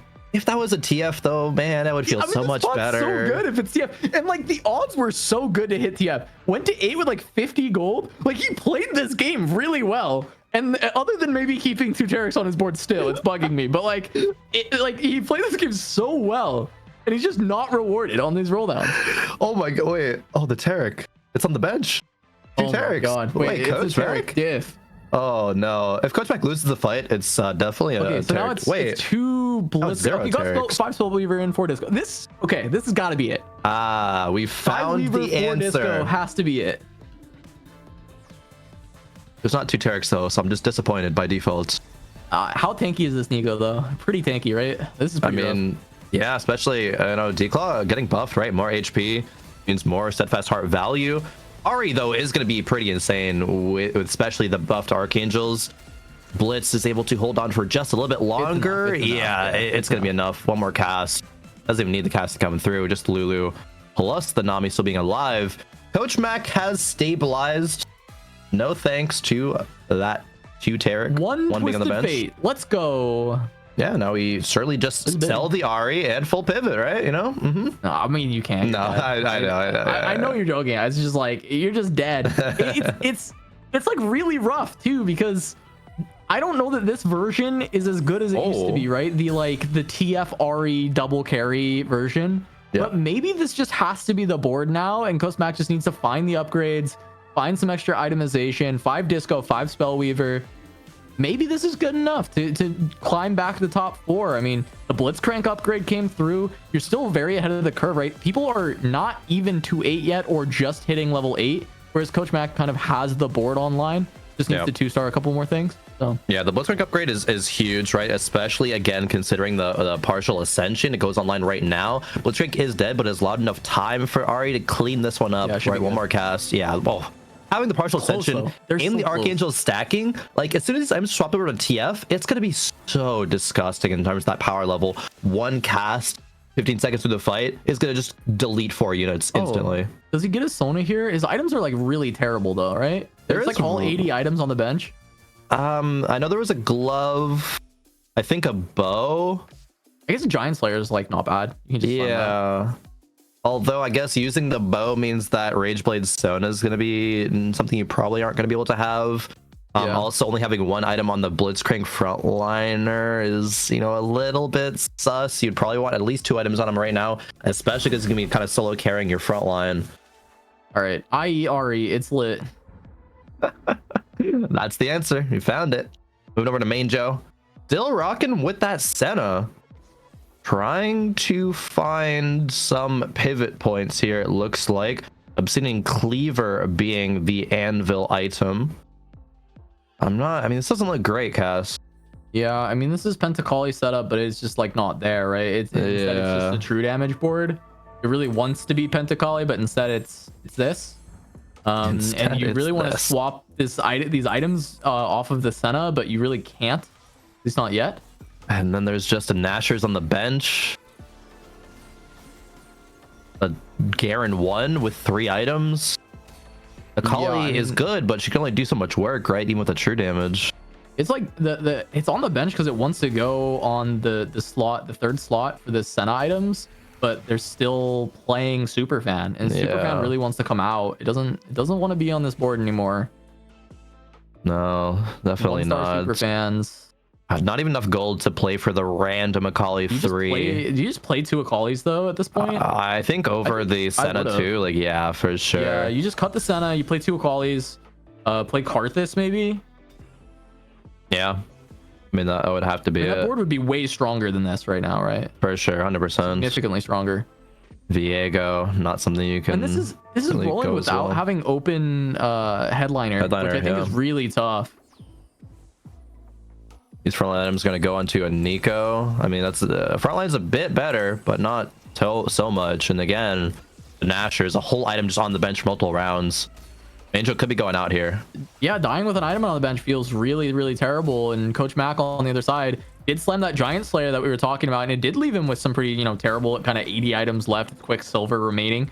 But I can't really fault the Giant Slayer slam. I'm trying to figure out, like, how would you navigate that? What else? You can't make anything else. Like, no. Me memeing about, IE Ari is like honestly the only other option, and it's really bad. Don't do that. It's not good. No. I think a Giant Slayer slam just to play kind of a tempo style gameplay there. I wanted to make sure you continue your round wins into stage 5. I think is just correct. It's okay if you're not going to get a Rageblade Sona online, right? You still have that potential for later on, but not a huge deal, right? As we did have a couple eliminations. Cass Manjo took 8th. Impa Emma got knocked out as well in the same round, but took a 7th. And I gotta call out Coach back. Losing to one Krug, but still getting top 6. Hey, that's pretty good. Yeah, hold on. I mean, the Krug, it was honestly still a fine spot. If he found TF, we'd be talking about this guy maybe winning the lobby. It just didn't happen. And then instead, we're looking at Appy's with all this HP, and look what he's cooking. Now, Appy's recognizing rightfully that Vex is the best unit in the game. Yep. And playing around it with whatever jank he could slam. As we see red buff, Rageblade, Guardbreaker being through, just a mess of items being thrown on this deck. It's not bad though, right? Like red buff, it gets a lot of value. Yeah. It's just the AoE, right? Rageblade, giving the attack speed along with the red buff, all those bows. It kind of makes sense. Guardbreaker maybe it could be something else, but it's not gonna be bad. You're gonna most of the time get value. As she has value right there. Yep, she's getting plenty of value, getting the CC, casting quite frequently next to a Lulu, which is going to let her cast even more, so you get even more crowd control out. True. Lulu getting the random stuns. He's actually winning this fight. He's taking down Coach Mac. On level 7 with only a Vex 2 Lulu 2. Look at these synergies, too. They're gorgeous, right? There's so many different synergies here. Yeah, I mean Vex kind of is low-key the best unit in the game. Vex is the best. That wasn't even me memeing. Vex is just the best unit in the game. Definitely pound for pound, like as a 3 cost, right? Like sure, a 4 cost is maybe better, but like no. At that point, you're gonna be able to get like Vex 3. Yeah, for cost, she's the best unit in the game. Because I think Vex 2 actually can, like, you will top 4 with Vex 2 if you put together a strong enough board with it. You don't even need the 3-star. The 3-star, you'll win games a lot of the time with the Vex 3-star. Exactly. Well, we're gonna see what this 3-star Isa looks like for Joe Bookmark. He's also somehow found a Misfortune 3 just kind of out of nowhere, it seems like. Still on 62 HP. I don't know if Vex can go pound for pound for this one. It's getting kind of close though, but another Kaisa cast. Yeah, it doesn't even need the whole cast to take out Appy's board. With a little bit more frontline, I think Aegis can win this fight, or just 3-starring the carry, his own backliners. I think he's just way stronger. His cap on this board is significantly higher than what it seems like Joe Bookmark has, but both of them playing these very unconventional, like 3-cost reroll lines. As much as Appy's is playing around like very strong normal units with the Vex, this is not the normal Vex composition, right? This is Vex Lulu playing 3 super fans, still playing around KDA, playing around Spellweaver. This is not how you normally see Vex played, but I like the creativity from Appy's, knowing how good this unit is, knowing you can still extract value from 2 Emo, 2 Executioner, and then inject more value with the Hyper Pop and having the strength of the rest of this board. I think that's exactly what you expect out of a player like Spicy Appy, is to show this kind of creativity, especially in a new patch that's so just changing to how TFT is played. Appy's has done this time and time again. Really interested to see if he kind of continues this trend at least until tomorrow as well. This fight's going to be so close, but Hanako does barely take out Appy. He's had a couple losses now in a row, but as soon as those 3-star upgrades come through, Cass, Appy's is going to continue to dominate, and he's still up in first place, right? Going to be picking last, but hey, there's a Shojin Vex on the carousel. The way this board works is so cool from Appy's because it's stolen. You're running a Mumu, you're running Echo, you're running Lulu, and you're running Vex. What do they all have in common, Crud? CC. There you go. CC. I solved the puzzle. The way that it goes is this Echo cast really early on, stunning the front line, right? And then you have the Vex stun come through, And then by that time, it's like third Lulu cast and that goes in, or it's third Amumu cast and that goes in. And so you're just getting this like chain of stuns where a lot of times the units on the other side are not getting to do anything at all. Yeah, no, that's fantastic point. Looking at Nihil's board here, with the kind of Karthus Akali, but it's going to be more so the prioritization on the Viego right now. 6 pentakill. All right, 6 pentakill going through. We can't see the HP bars on the side of Joe Bookmark, but we got that Kaisa popping off. Not enough threat on it yet. And now it's just going to be both those 3 stars easily taking down Nihil's Karthus there. Dropping to 7 HP. One more fight means he'll be out of it. Not much gold to find more upgrades. See, Kane was paired, right? Alawi on the Alawi pair as well. On the bench, a couple rolls to try to find him. No, not hitting anything. And the Viego Karthus isn't going to operate kind of as well as that Akali being itemized, just because when Akali dashes the backline, it should be cleaning up those units. That Karthus gets pretty low, but Viego sometimes has a hard time kind of finding his way into that backline, unfortunately. One more roll to find something, but it is 7 pentakill that we get online, so Karthus can be a bit stronger, but the front line is just not here. Yeah, it's just not being able to get it done. And I mean, the Twisted Fate should be able to shred through this easily enough. We'll see if the Karthus can take out any of the backliners. The Sona at least will go down. She did take some ambient damage, but the front line's still alive, and Twisted Fate going to get the cast through, and a hill going to go down. Bobster is going to be our lobby leader on HP. And it's Appies versus Joe Bookmark. Once again, Joe Bookmark getting the better of Appies, but Appies still has a ways to go to make this comp at its full cap. Yeah, definitely reach our top 4. Hanako, I think this is a great board in terms of, like, you know, just trying to stabilize and then find your cap, right? Even selling the headliner Aria right now, wanting to pivot all these items over. I really like this recognition of the kind of game state from Hanako. Just expert recognition of game states 2 games in a row right now. I'm continuously impressed just by how they're approaching every single stage in the kind of methodical play style and upgrading your board at every single turn, or at least thinking about it. Yeah, and I mean, it's netted a second top 4. We've got, you know, very similar players here in our top 4. Once again, Appies, Joe Bookmark, Hanako, all 3 North American players that are, you know, people we've seen in cups quite a few times doing really, really well. Appies, of course, the top player in North America, been power ranked a few times, is just somebody that everybody knows is so good. And wow, Hanako gonna be rewarded here, fully pivoting into that Pentakali line, and it's really working out here. This board actually looks quite solid. I mean, I'm curious if Hanako can actually, you know, grab an extra placement outside the top 4, because it felt like the spot was looking like a 4th, and now it still to me is reading a 4th, but it might be good enough to actually live if Appies can't find the upgrades. Yeah. Okay, so wondering what Hanako is gonna actually put in, but it is gonna be the Yorick plus the Kale for 5 pentakill. Could have been 4 Executioner as well, but now Sterix and Double Hodge and the Akali. Karthus casts are going to be huge here, casts, but can Akali clean it up against these 3 stars from Joe Bookmark?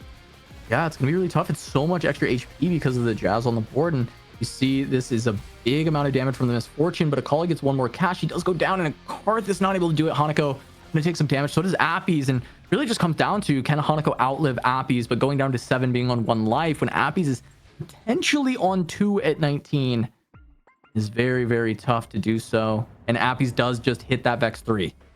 All right, Vex 3 online, still pretty far away from other upgrades. It looks like 2 more Lulus now, 3 more Amumus need to be found, but just trying to roll it all. Finds the Lulu 3, 2 more Amumus. Can we find everything in 1 turn? Not quite, it looks like. Just a couple more seconds till we get in the round. One more roll? No, not quite, not quite. But still, this surely is enough, right, to snap this loss streak into a win. Going up. He weakened his front line a little bit, but not too significantly. And with the upgrades to the back line, it should be good. I think there's enough HP on them that they won't just die immediately to the Karthus or the Akali, but the burst damage isn't there. It's a lot of sustained damage because of the itemization, right? All this attack speed makes it a little harder, but we'll see if they can lock down this Akali.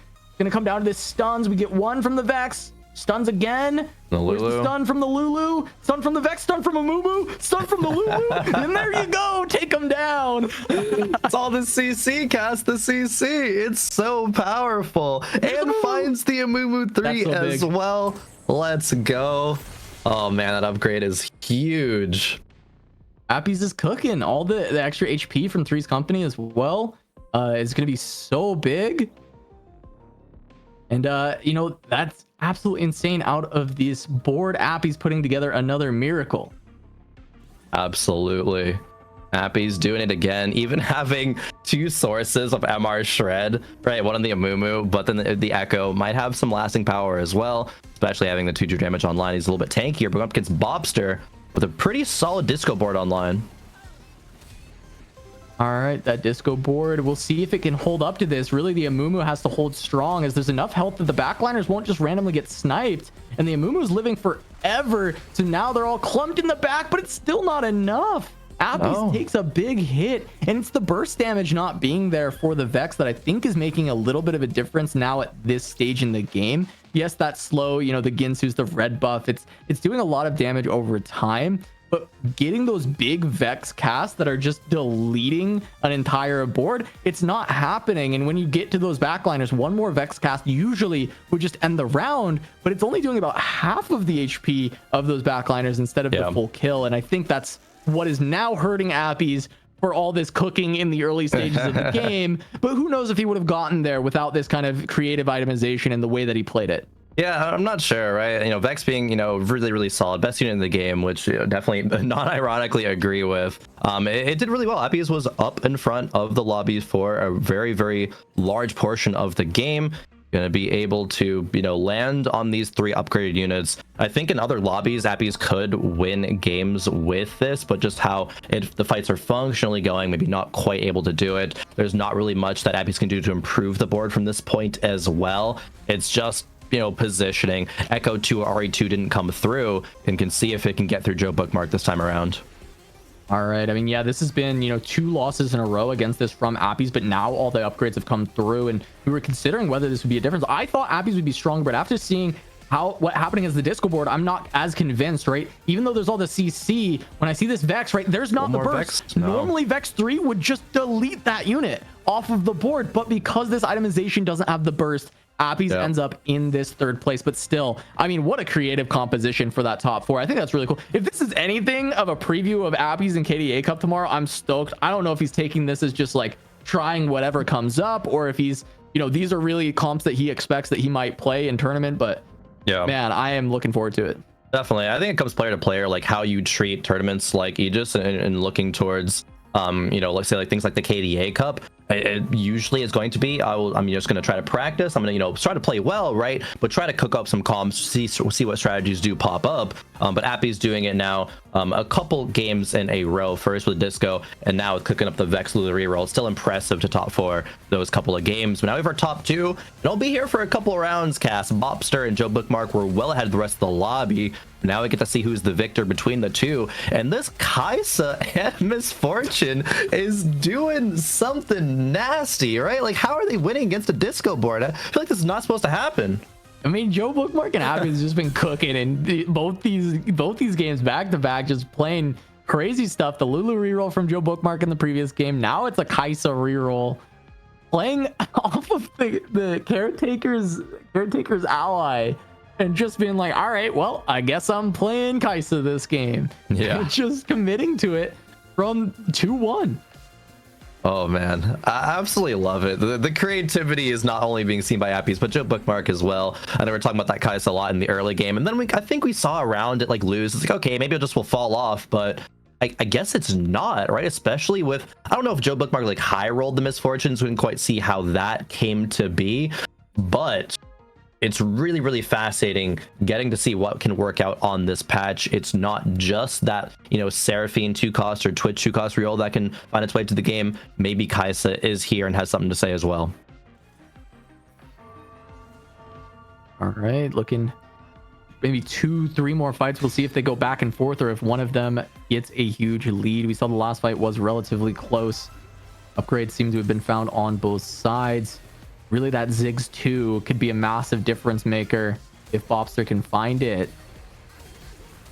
There's just going to be the cast from the Twisted Fate. He takes some big damage from the Ezreal, but not quite going to go down. Tentacle takes one of the casts from Kai'Sa, but there's the second one. Oh, it's just if small just had wins. like one more second, even like a half a second, it would have been a Bobster win. Yeah, that's for sure. Finding Sona. Not able to find the upgrade though on any of the legendaries. Looking for a way to slot in Lucian.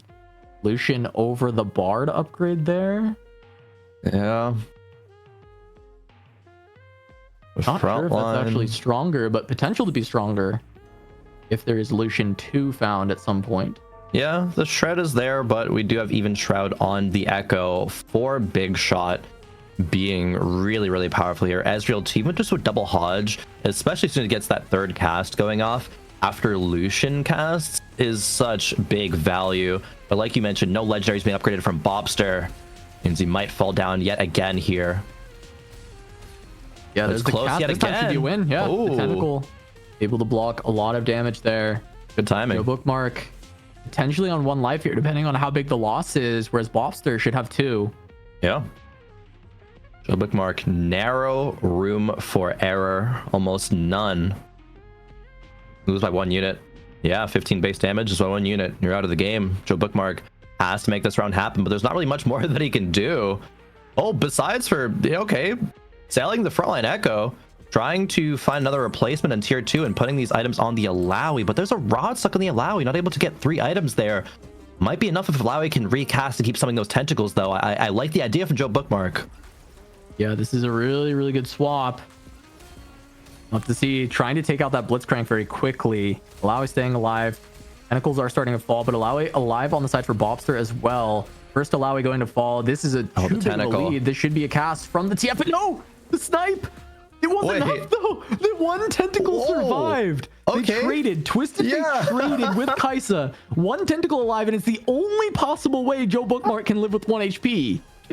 I was so frazzled for a second there. I was like, wait, what happened? No, it was 0 unit loss. That means he takes just 1 damage, so 15 plus 1 16. Joe Bookmark's alive on 1, gets another chance at redemption here, but Cass, with those 2 rounds in a row going over to the Bobster's side, might have been enough to make it a 3 in a row.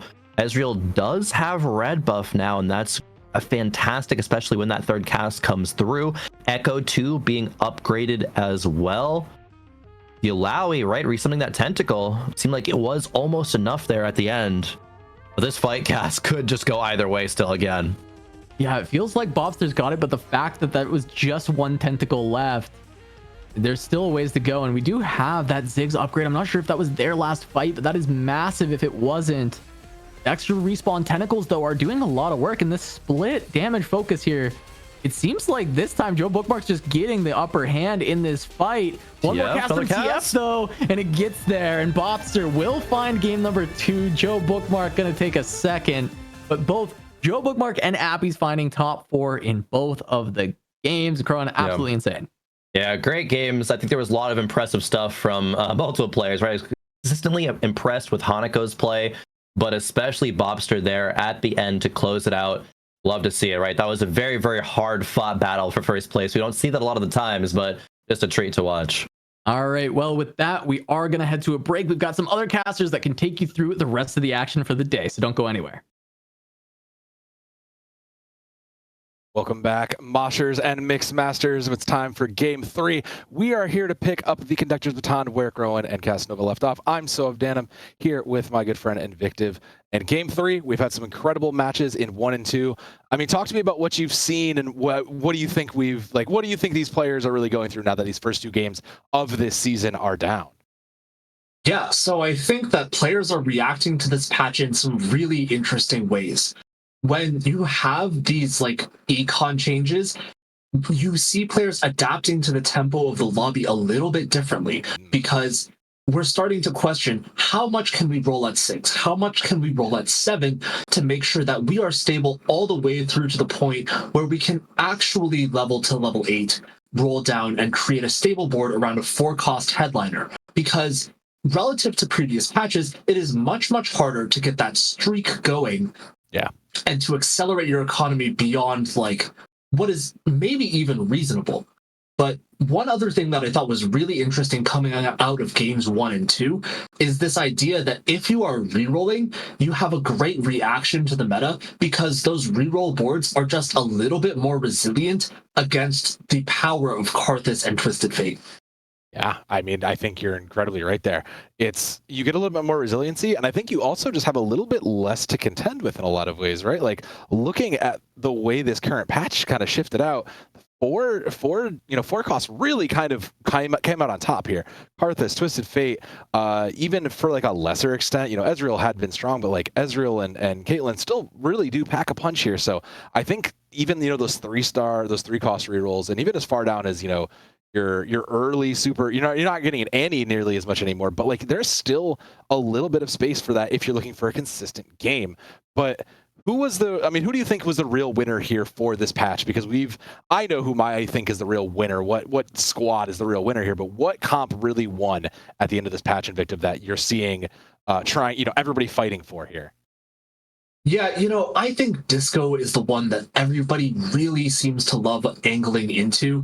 You have such a high cap by playing around both 4 and 5 costs, and I think people already started to work out the kinks of Disco towards the end of the previous patch, where we saw more and more players leaning into this greedy Twisted Fate line and knowing which carries to play around in the mid game. For example, I think Bard and Lulu are both extremely strong right now, and people are learning how to make the most of them as the game progresses. I agree with you completely there. There's a lot of things that have changed and come and gone. So points, it's still week 1, just as a reminder, game 3, still a lot of kind of feeling out you can do here, but you don't want to start falling behind here because this is where things really start to go. And I want to talk about one player in particular who, came out and kind of had an unfortunate game 2 there, which is Coach Mac. And Coach Mac had been kind of a dominant force in the previous seasons. He really made a name for himself coming over from EMEA. But, just seeing him struggle in this kind of a patch and in that last game really kind of shows you that even the Titans, even the people that really do have, kind of their modes figured out, really can struggle since this last patch change. Yeah, Coach Mac is a real veteran of the Aegis system, and I think that part of what happened there was they were really trying to push the limits of what you can do in terms of greed, of what you can do in terms of maximizing your economy. And when you get to that point, you do have to hit the wall sometimes, right? You roll down at level 8 with 50 gold and you don't see that Twisted Fate chosen. You barely see a pair of him. And that's just not what you need when you're playing for that one really important out. But one thing that I will mention is that the masters of this patch will be able to flex between both Twisted Fate and Karthus because of the way that they are both able to use the same mana generation items. They benefit the same way from the Rabadon's death cap buffs because I think that those items are ones that you can really play around. Whereas if you do commit something like the Rage Blade, if you do commit something like the red buff, those items do favor one a little bit more than the other. And you have to be careful how much you are committing yourself to one path. Well, we do have a new set of lobby coming in, so we're going to see players from across the world about this one. So looking into it, we've got a couple, we've got our NA players. We've got Joe Bookmark here coming in. Kurt Angle has coming in, and Indy Alex has even taken a step forward up into play with quote-unquote the big boys here, as we'll see this first initial patch. But I mean, we have our Oceania players and our Latin America players. This is a stacked lobby from around the world, Invictive. Yeah, and one thing that I'm really excited about is that given the scheduling change for ACL, I am so happy to continue seeing representation from around the world because that is what makes ACL so interesting as a competitive environment. There are players from virtually everywhere who bring their little slice of the meta to this kind of exchange where people are practicing for the very hardest tournaments in their respective regions. And with Golden Finale being offered, I think this does give players a lot of stability in terms of what to expect throughout the course of the game. I agree with you completely. I mean, like anything that you can take away that gives you a bit of consistency in this And as we all know in TFT, like consistency is king.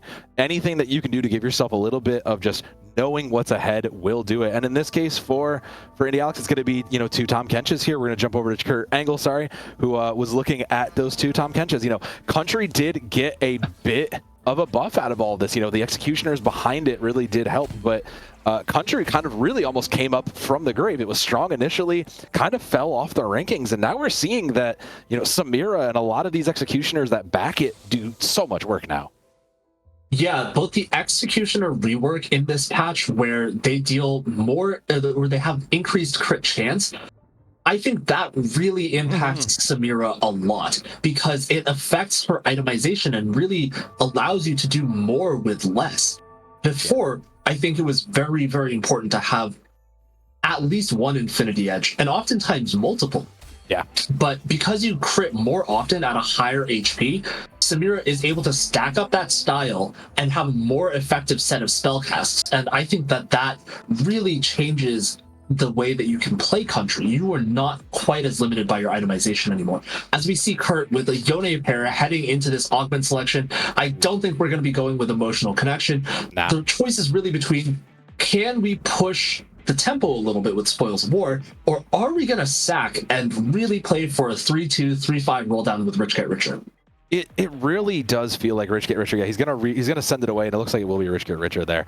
I think that's the right play, right? Like you were talking about earlier. It's difficult to streak. It's difficult to kind of give yourself that consistency and to know when to roll down that. So giving yourself that financial buff is huge. And I do like this Yone pair. I think Yone is, we were talking about also the kind of, 3-star rerolls, like playing those reroll comps that can really kind of catch people out because of their consistency. This is a great opener for that. He's going to look to Lost Streak here. As you can see, the 2 out of 3. So I do think this is the right call. Take your 2 Yones, start to build the streak you best you can, and just kind of roll with it. Absolutely. I think, though, that these items don't necessarily speak Yone to me, and one difficulty that Rich Get Richer can pose when you're playing a reroll win-out composition like Yone is that you are missing combat power later in the game. You don't want to overspend and then just end up in a place where you are basically in the same position as if you had never taken an econ augment at all. And so you're really going to want to watch Kurt make the most of this economic benefit, which I think is a really unique advantage to have in Stage 2, right? When you do get something like the escort quest that Pitsy has taken, you have the opportunity to completely change the dynamics of your own econ, while other people are struggling with like a 3 streak being the start of your goal generation in terms of win streaking or loss streaking. Yeah, and I really do actually like a lot of the pieces to kind of make this escort quest work here. You've got a little bit of a wide board, but you hit the 2 sentinels, including this headliner. That is a strong front line so early on 2-2. I mean, I think that the Bard buffs, the extra Duke kind of balance out really does a lot here too.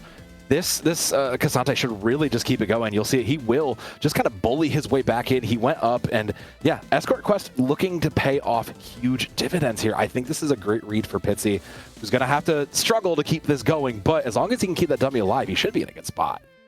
Yeah, and already leveling to 5. I wonder if we're going to see a headliner in this next shot. Ari on 2-3? That is an absolute game changer. Yeah, you play that right now. Like, you just grab that and go. Yeah, now we're going to slam KDA. Oh, man, what a great offer for Pitsy. This almost guarantees his escort quest should be valid and good for the next couple rounds. Yeah, and such an impressive idea coming out of the previous round's end to pre-level and make sure this shop had the juice in it, right? I think that one thing that Pitsy is foregoing in this shop is the Kaisa Chosen. Because I think that taking this Kaisa means you're losing all of that stable frontline in Cassante that you mentioned, Soev. But this Ari does offer a lot, despite the nerfs to her attack speed, because of how well she focuses down units in the early game. I think that is an incomparable benefit to have on any early game board, and Pitsy has basically secured the win streak for the rest of the stage. Yeah, I don't see a world where he contests, and even more so, he's going to build up that econ as he is sitting as our last one at 100 for the 2-4 carousel. If you're Pitsy, what are you grabbing here? Like, what are you looking for to kind of balance out this KDA comp? Well, unfortunately for Pitsy, I don't know if he is going to have the luxury of choice here. We see Stacy Girls opt for that early spatula. I wonder if they are going to be opting to play around country, maybe Pentakill or KDA later on. But it looks like Pitsy will have a few good options here. At the very least, you could get something like a Dragon's Claw or an Ionic Spark, whether you are deciding to play into AP or to defend against AP compositions. Yeah, just a great bit of opening. Jumping over, though, to Stacy Girls. They also push to 5. Gonna slap in that KDA. They are holding the headliner Corki, though. So, I mean, what is this Corki holding for? Because obviously we're not sitting on this. We're not re-rolling here. What is the Corki looking like? What are we? Does it look? It looks like it's going for the Samira here. Where are we going with this, Invictive? Because this is a pretty interesting board just from looking across the KDA. You know, we still have the Vi too. You know, we're not quite in the Punk. Where are we going with this? Yeah, I think it is definitely very open right now.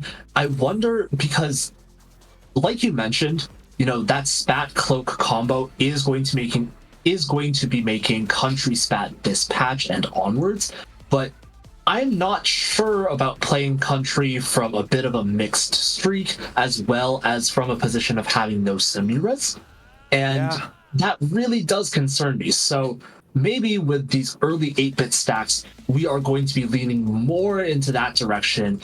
Getting an 8-bit spat online can really change the direction of your late game, especially with Tower being shifted into the trait as opposed to keeping it in the units in the latest patch. So Corki himself, for example, got a nerf, but the 8-bit stacks increase his AD to the point of being quote-unquote neutral. But when you tap into the power of something like 4 or 6 8-bit, that can be really, really impactful.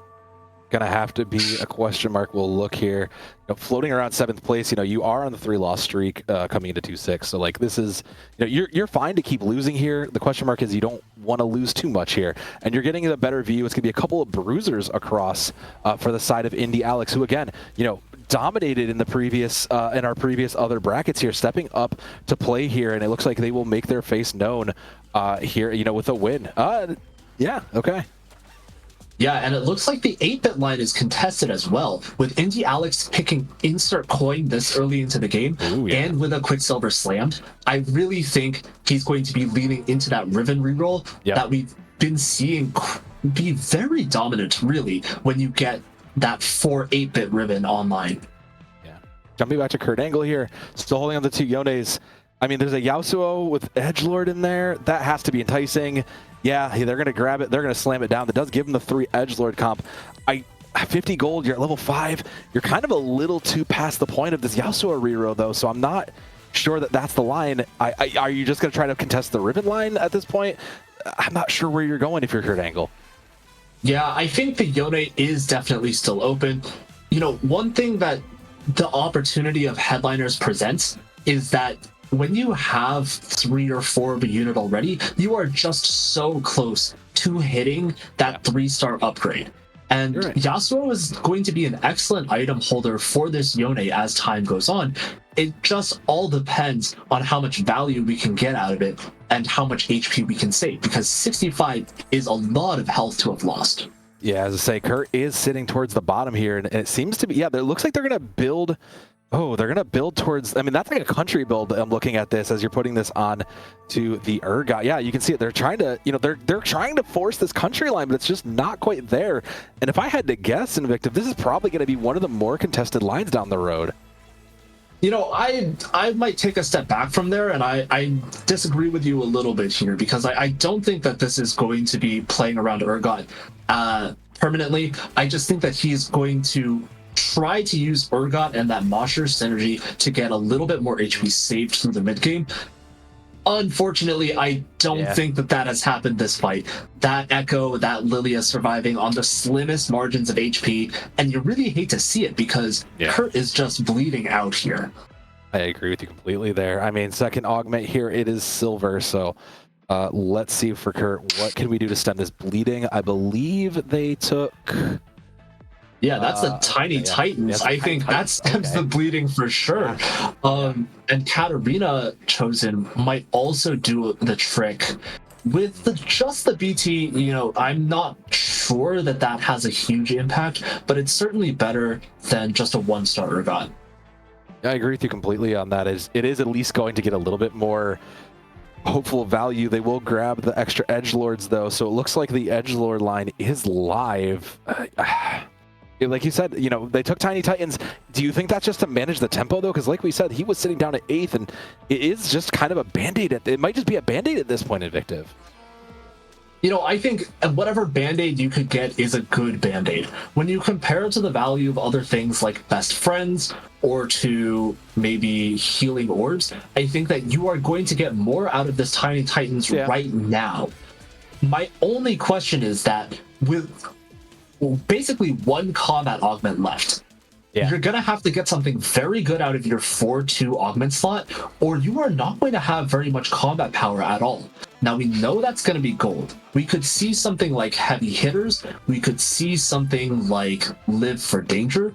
Those are all things that could buff the edgelords that Kurt is planning to play. But you don't know until you see it, and you hope you see something good.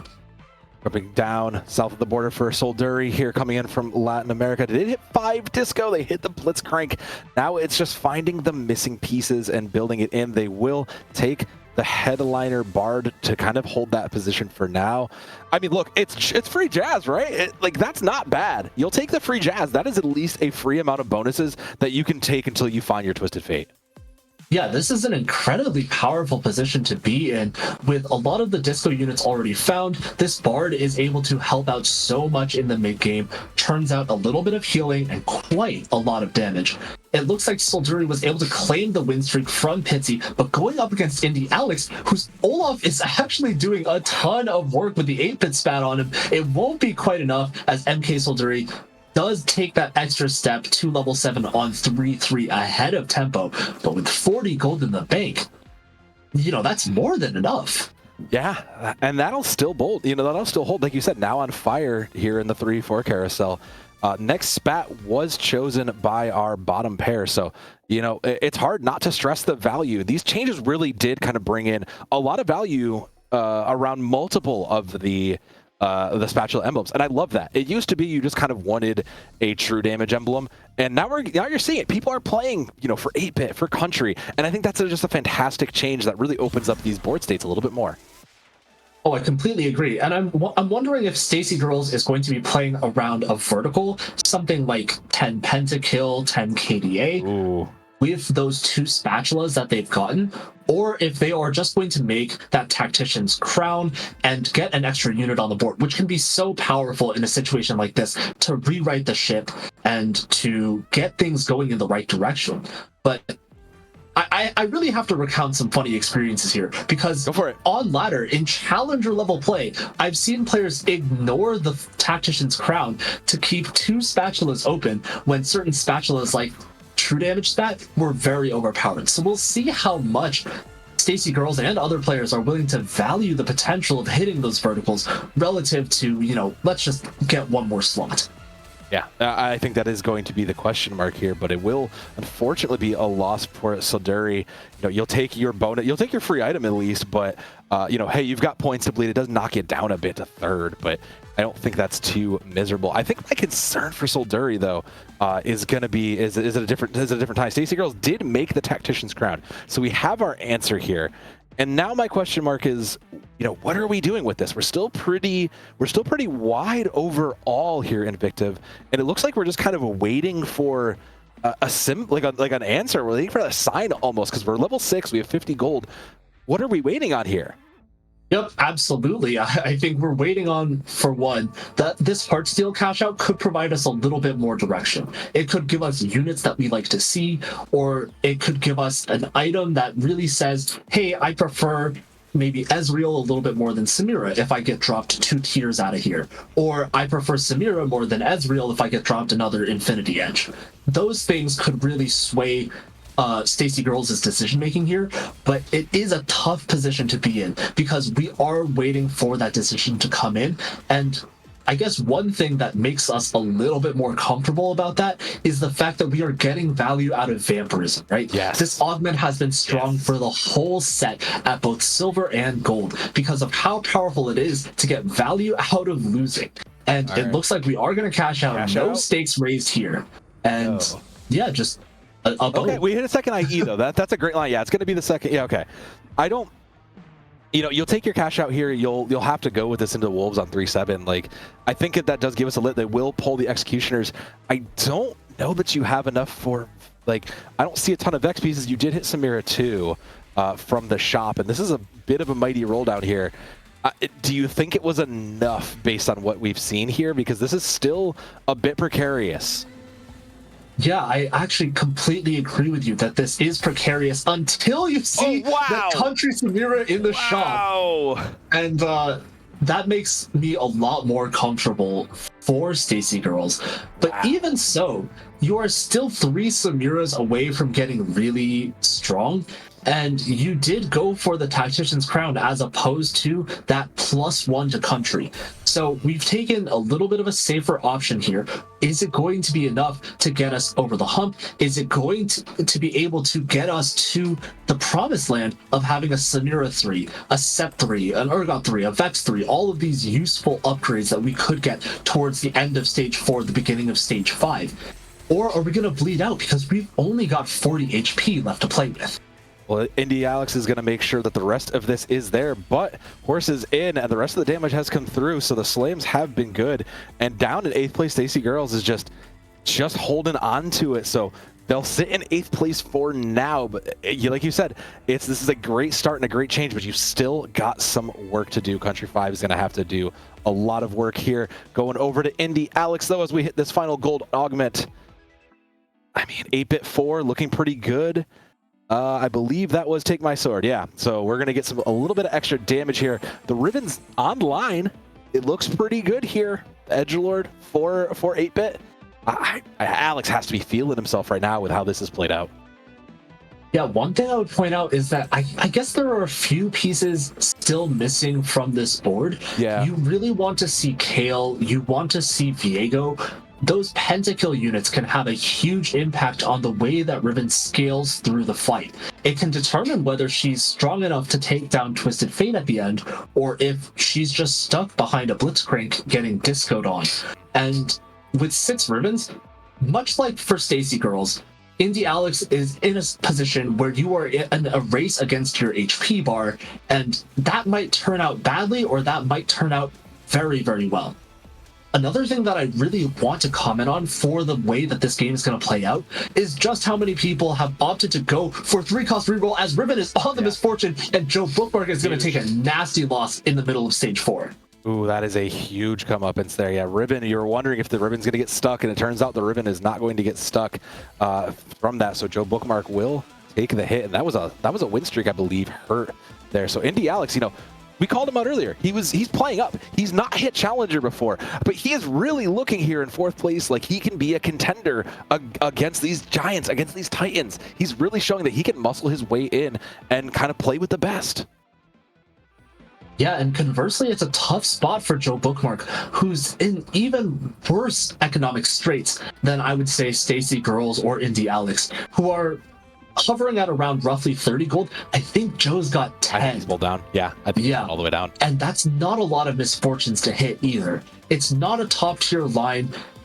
It might be soon, but it's not a top tier line right now. And it's one that people are only starting to figure out as time goes on, right? It was so popular at the start of the set, but as the game matures, you need to make adaptations. You need to figure out how the board gets stronger relative to your opposition. And ooh, Riven is just not enough to get through Disco this fight. Not enough. That Twisted Fate is there, and he's online. Shattuck stock a little bit of an adaptation just from amongst that, and I do like that. I like a little bit more of that damage with the speed pairing. I think it gives a little bit of a line there as we hit the last one of the last carousels on 4-4 here. It's going to be our last singular item. I mean, looking across here, it's still a pretty close matchup. You know, top of the board is 72 and bottom is going to be Stacy Girls down at 29. It's still there's still a little bit of variance amongst this lobby. It still kind of can be flipped on its head.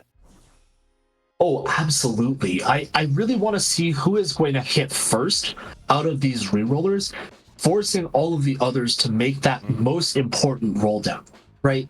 Because when you start hitting these 3 stars, the tempo of the lobby just increases. Indie Alex is one off Riven, and Chaos is making the whole board pivot at level 8. There's a lot of gold here to work with and a lot of open slots on the board. Disco Sentinel Blitz, I think you're selling it because you want to see that Disco Twisted Fate, but Yeah. has that been too hasty? Was that the best we were going to see? With Twisted Fate being as contested as it is, I don't think we've seen a single one yet. No. And it looks like we are just going to be having the game make the decision for us as the extra units just pop right onto the board. Time. You hate being pushed against the clock like that for Chaos, but you know, that's kind of this state. Like you said, time is running out and the Riven is already in the back, just eliminates the back 3 Dazzlers. And unfortunately for Chaos, you know, time ran up not just for this match, but it may also start running out. They have to keep searching and they're out of gold now, Invictive, so time and money is now out. Yeah, this really hurts to see because Chaos is such a strong player, plays on both OCE and North America, and has matched up very well against the best of the best, including at tournaments like the Teamfight Tactics Vegas Open. But with only 23 gold left, you know, I really hate to see this spot because there are so many Twisted Fates out of the pool that hitting the Chosen and even hitting one at all is just so unlikely at this point. Yeah, there's at some point we had mentioned it, you know, what are the comps you're going to see? We know people have been playing this, and unfortunately now you're coming up against Kurt Angle, who did hit their Yone 3 on the reroll. You're really counting on this Lux to get value from the backline and for that Dazzler bonus to kick in, and I don't know that it's going to be enough. Yone is just swinging. I mean, he's up. He's just huge. He is just gigantic at this point. He's running through your team, so Chaos, unfortunately, just going to keep taking the hit down to 20. Still not at the bottom. Joe Bookmark is hanging down there at 8th, but I mean, it hurts to kind of make that swing for the fence and just fall short as we'll hit the last set of bots on 4-7. Yeah, you know, there are no Twitch Vex players in this game, but there are twin terrors in both Indie Alex and Kurt Angle, because that Riven and that Yone just hit Chaos back to back, and that is a 1-2 punch of Edgelord. I don't know exactly what to call it. Let's just leave it at terror, because the HP bar is really hurting. And, you know, credit to Chaos recognizing that we're not going to win out from this position without 50 gold in the bank to make this roll down happen again. This Blitzcrank, I don't know if we're going to be keeping it this time. We see. Oh no, there it is. There it is. Twisted Fate. He found it. God, that is such a hit at the bottom of the roll down. And can we get just a little bit more juice? Maybe upgrade this Blitzcrank. Yeah, we could actually turn this game around. There's a light now. There is a win con available. Did manage to hit the Alawi as well. I'm just not sure though. All the items are off, so the question mark is he's gonna have to stack them in quickly, making his decisions.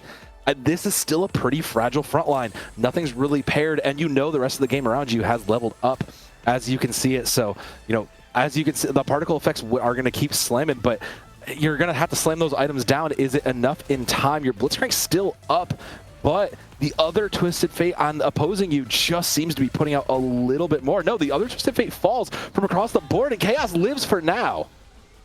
Yeah, you know, these are 3 excellent augments for Chaos. All 3 of them tie in so well with this Twisted Fate board.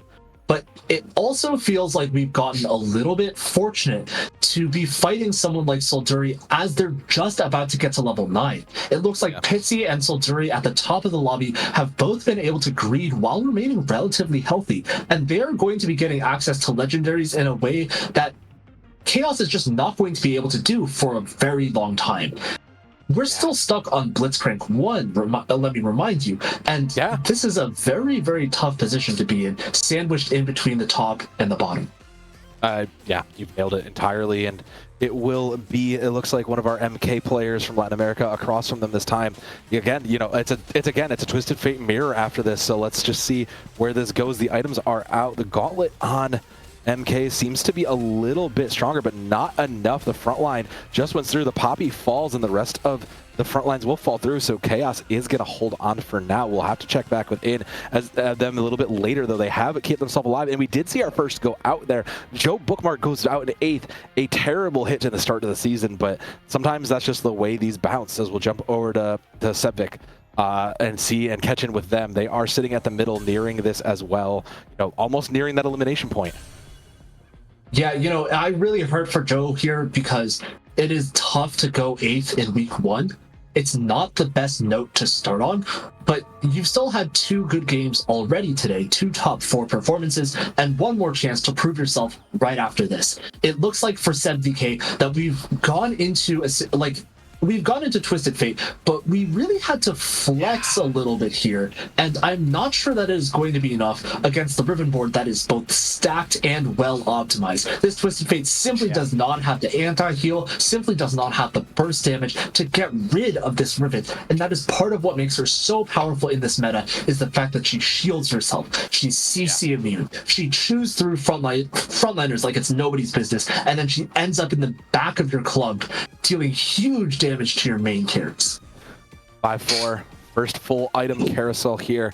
7 players still remaining, and I think you've touched on something that seems to be the running theme here, is that everybody has been trying to play the disco Twisted Fate, and it seems like our real winners from this game so far have been those that have fought against the grain. We see the Ribbons, we see the Edgelords, who have really kind of fought their way out on and managed to survive and come out on top from it.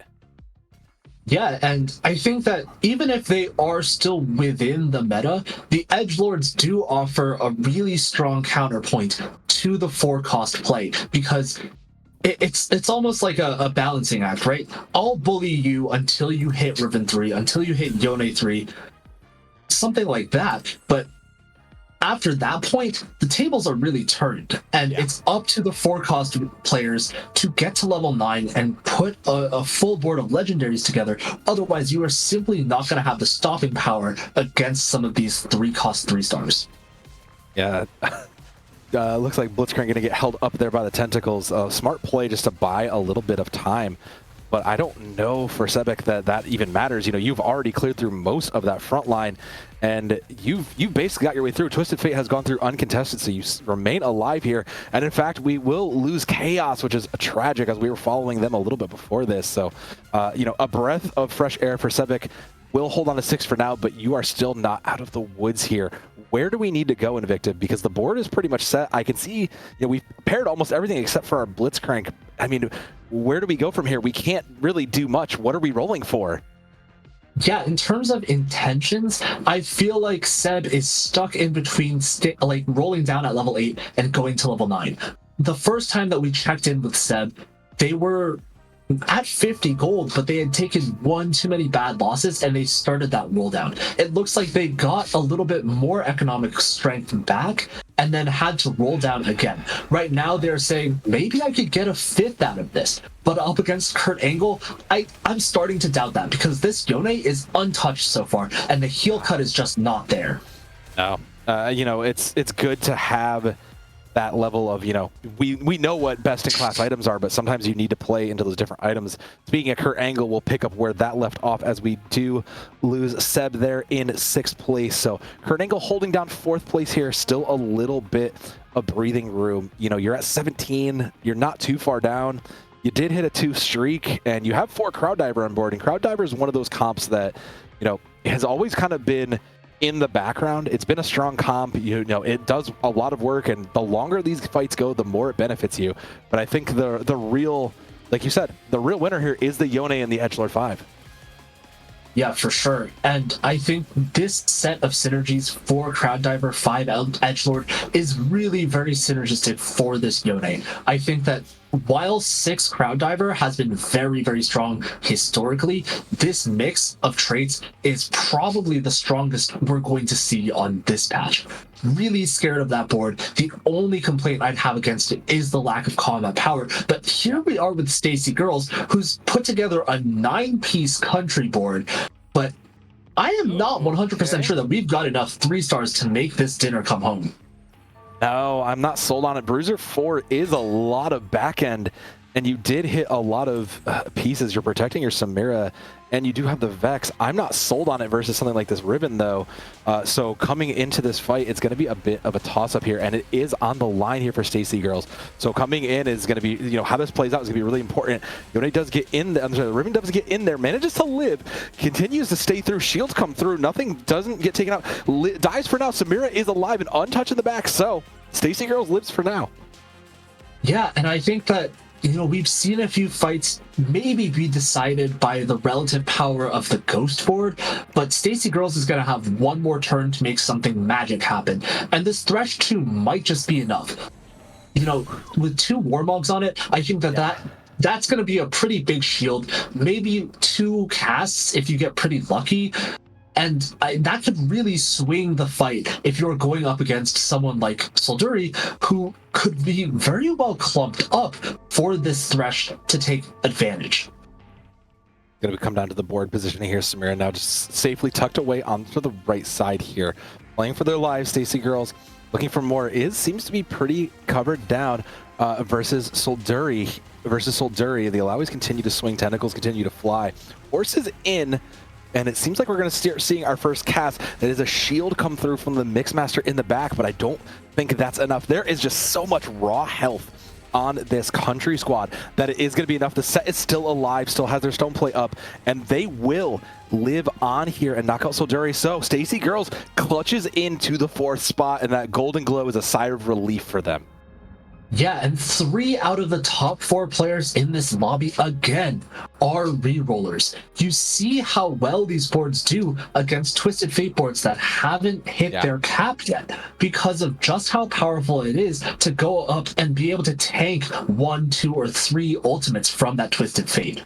There are a lot of cards coming out, and they do a ton of damage to these, like, two-star 4 costs that you would put on a variety of other boards, but this Samira has the Omnivamp, has the health to really tank that out. And going up against the Riven now, it is going to be reroller against reroller. Riven is getting focused down really quickly, and it might just be a loss for Indie Alex. That would be impressive. The Samira finally did come to life. Great positioning read, but no, the set falls and Stacy Girls is out here. You know, you're happy with this 4th, I think, all things considered. This could have been much worse of a situation, so I think you'll take that. Yeah, we can see just how powerful Insert Coin gets to be towards the end of the game. You know, I thought Riven going down was going to spell the end of the fight for Indie Alex, but that duo carry Caitlyn was online, and Insert Coin was really the difference between executing all of those backliners and leaving them with just the slightest margin of HP after Caitlyn ults them. So I think that was a really impactful augment decision coming out of Indie Alex. Right, you are. It really does show not just the value of those augments, but also just the value of, and then the intelligence of the player, right? To come in and do that. But let's jump over, and Pitsy is here, you know, still on top of the board. Took late game special, so did get the buff up to 10. Still, I mean, this is quite a strong board. They did manage to hyper pop 2, holding on to 6 spell weavers. They're in a pretty solid spot. The Sona with the double Sojins is a lot going on here. Questioning the KDA swap instead. They're just going to have to settle for a little bit more frontline, and I think that's the right call here versus this frontline Riven comp. Yeah, and I am a bit concerned because there's not a lot of single target damage for Pitsy. This Riven has gone onto a quest on the left side of the board and then comes over and completely demolishes the Sona. The Ziggs does not have enough damage to take this fight home, and even against the Ghost, Pitsy is going to fall against Indie Alex. It looks like Kurt Angle took the worst end of the trade in that matchup as well. Kurt is out at 3rd, Pitsy versus Indie Alex. We saw how that just went. Will Pitsy be able to make an adjustment at level 10, or is it going to be Indie Alex's victory? Indie Alex here coming in. Remember, this guy has not hit Challenger. He was our AML winner. He was our league down. He is coming up and playing, and he is swinging for the fences, Invictive. You gotta love this. I'm here for the underdog. Indie Alex has stolen my heart at 17 HP in a dream. His 8-bit comp seems to be pretty unbeatable. I mean, like you said, we know what's coming. This next fight is gonna decide it right here.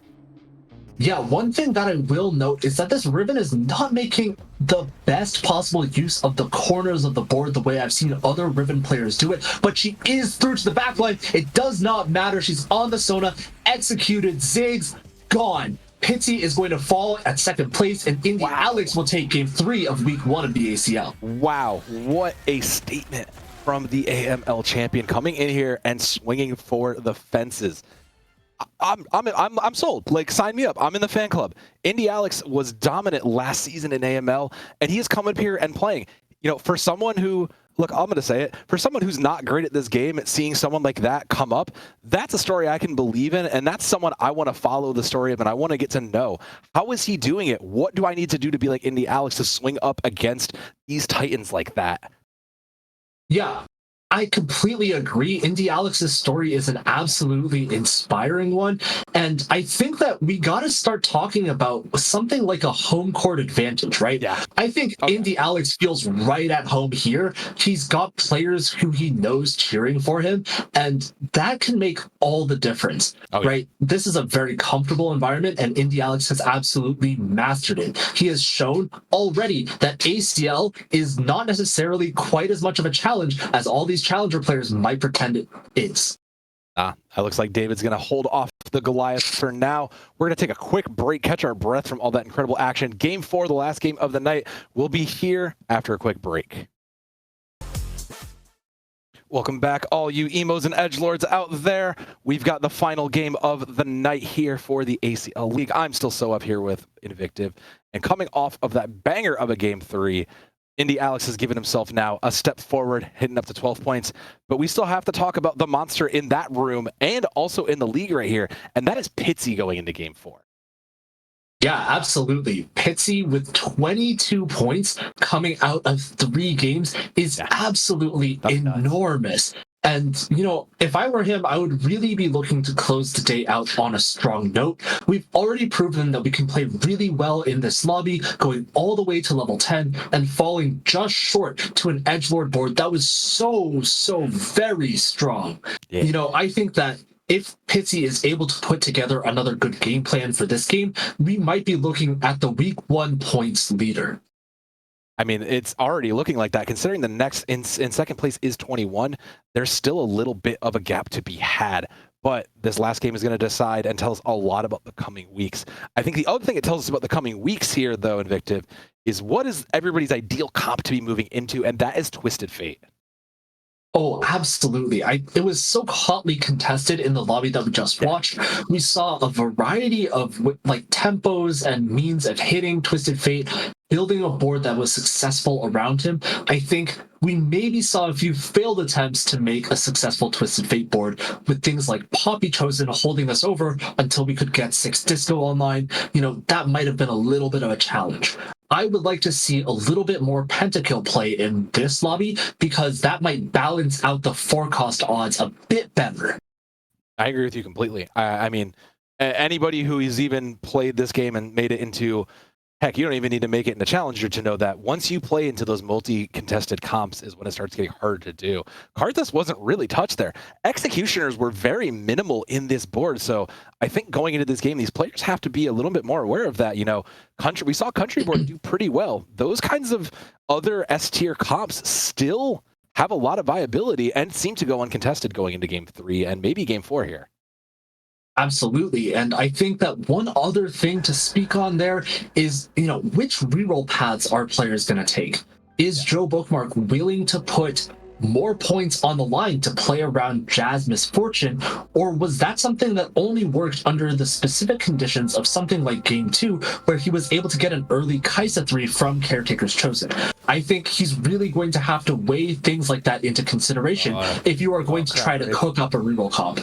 Oh, it's not Crab Ray Pitsy. Oh, Pitsy. Oh, you beautiful first place. Oh, you've doomed us from the Crab Rave. That's unfortunate. Everybody in chat, feel free to boo Pitsy as we go into the boring bot rounds here, but he will have his Constellation Artifact Anvil. And I do want to say, at least Artifact Anvil does provide a lot of good tempo and a lot of interesting opportunities for these boards. A lot of, you know, whatever you crack out of this really kind of sets the pace for almost setting the blueprint for where you're going to go down the line. Oh, for sure. And I think that it can set up certain moments that are a little bit antagonistic, where you and the other person who took Goldmancers, for example, are both contesting Twisted Fate just by design. But I've seen some really interesting gameplay moments come out of those contests, because things like Lux open themselves up to be played when Goldmancers gives you so many ways to get stronger after you become like this unstoppable force with Lux 3. So I think that is one way that things could play out when you have this sort of contested line from the start. Yeah, imagine just being rewarded for doing the right thing. Like, imagine just playing your lines right and just being rewarded for that, like a Goldmancers. We'll hold on to it, though, for Pitsy. Taking everything else but the Evelyn there. I mean, look, that's a lot of disco right out front. Let's be real. Like, that's already almost two stars from the disco line. Like, that is a statement. Pitsy looks like they are trying to make a claim on this disco early, and I can't blame them. Yeah, absolutely. With these three components as well, you could slam something like the Adaptive Helm if you wanted a little bit more power. Now, we're even going to pre-level heading into 2-1. I think the chance of seeing something like a Dragus Chosen could be super important for Pitsy, but we've got to see what the rest of the lobby is doing, and it looks like SebVK has got a few very different choices to choose from. Cluttered Mind to power into something like an AD Flex game or a Penta Kali game with this Trinity Force. That could be an incredibly powerful play here. But we've got three very different options now. Okay, I like Trade Sector here. Maybe that's just like the gold platinum in me, but I'm a fan of Trade Sector. I mean, that tells me, like, look, I'm already sitting on Heartsteel. We can play into reroll comps. They are not going to agree with me, though. It will be, I believe that's Pharmacist. Yes. So, I mean, hey, health is always good. You want to see your team stay alive as they'll hold on to the 3 Heartsteel and try to build this box of souls even bigger. Yeah, you know, one thing, health is wealth, right? Yeah. But wealth is also wealth, and I'm not sure I agree with SebVK leveling up as aggressively as they have done, because if they go for like a mixed loss streak here, they are going to be seeing so very little streak gold. They might be just strong enough to beat the weakest people in the lobby and just weak enough to lose to the strongest, and that can be such a hard position to navigate. Fortunately, the 2-1 Heartsteel is going to mitigate that quite a lot, and when you take something like Pharmacist, I think you're playing into Yone or Riven. That's a good read from the start. I don't think you're wrong, especially with the Infinity Force out there. You know, it's a great replacement of just all those huge numbers around the board. So, I mean, considering you're holding onto this Heartsteel, you haven't slammed the items. The items also, though, the items don't necessarily scream, you know, edgelords to me, though, just looking at this. Like, you do have a couple of pieces, but you're really going to kind of have to slow roll this, I think, if you're a Seb. Yeah, you can't really slam the Hodge too greedily, but we're up against Indie Alex, who's taken the scrappy inventions and gotten 3 extra items out of that. That's huge. Yeah. You know, man. This augment is so powerful, but I think it can still present a huge number of challenges. Just because of how much you want 3 items on your carry, it can be hard to balance the way the components play out through the rest of the game. You've got to have item holders for item holders for item holders, and hopefully Indie Alex is able to navigate the peaks and valleys of that path. Check in with them later, though. We'll jump over to the American hero, Kurt Angle here, sitting in with a couple of bruisers. I mean, they're playing the loss streak. It's 2. They've got 20 gold, and this is kind of what you're expecting to do. I believe they cracked the Omnivamp out of the Anvil, so that tells me they might be playing towards a Riven or a Yone, actually, also. Yeah, the Death's Defiance is so very powerful for one of those 3 cost carries when you get them fully upgraded. And it looks like we'll be doing as much as possible to guarantee this loss streak here. Fighting Pitsy, I think that this might have been a little bit excessive, but you never know who might be trying to get one over on you, even given the new loss streak changes, where a tie will guarantee that both players lose their loss streak immediately.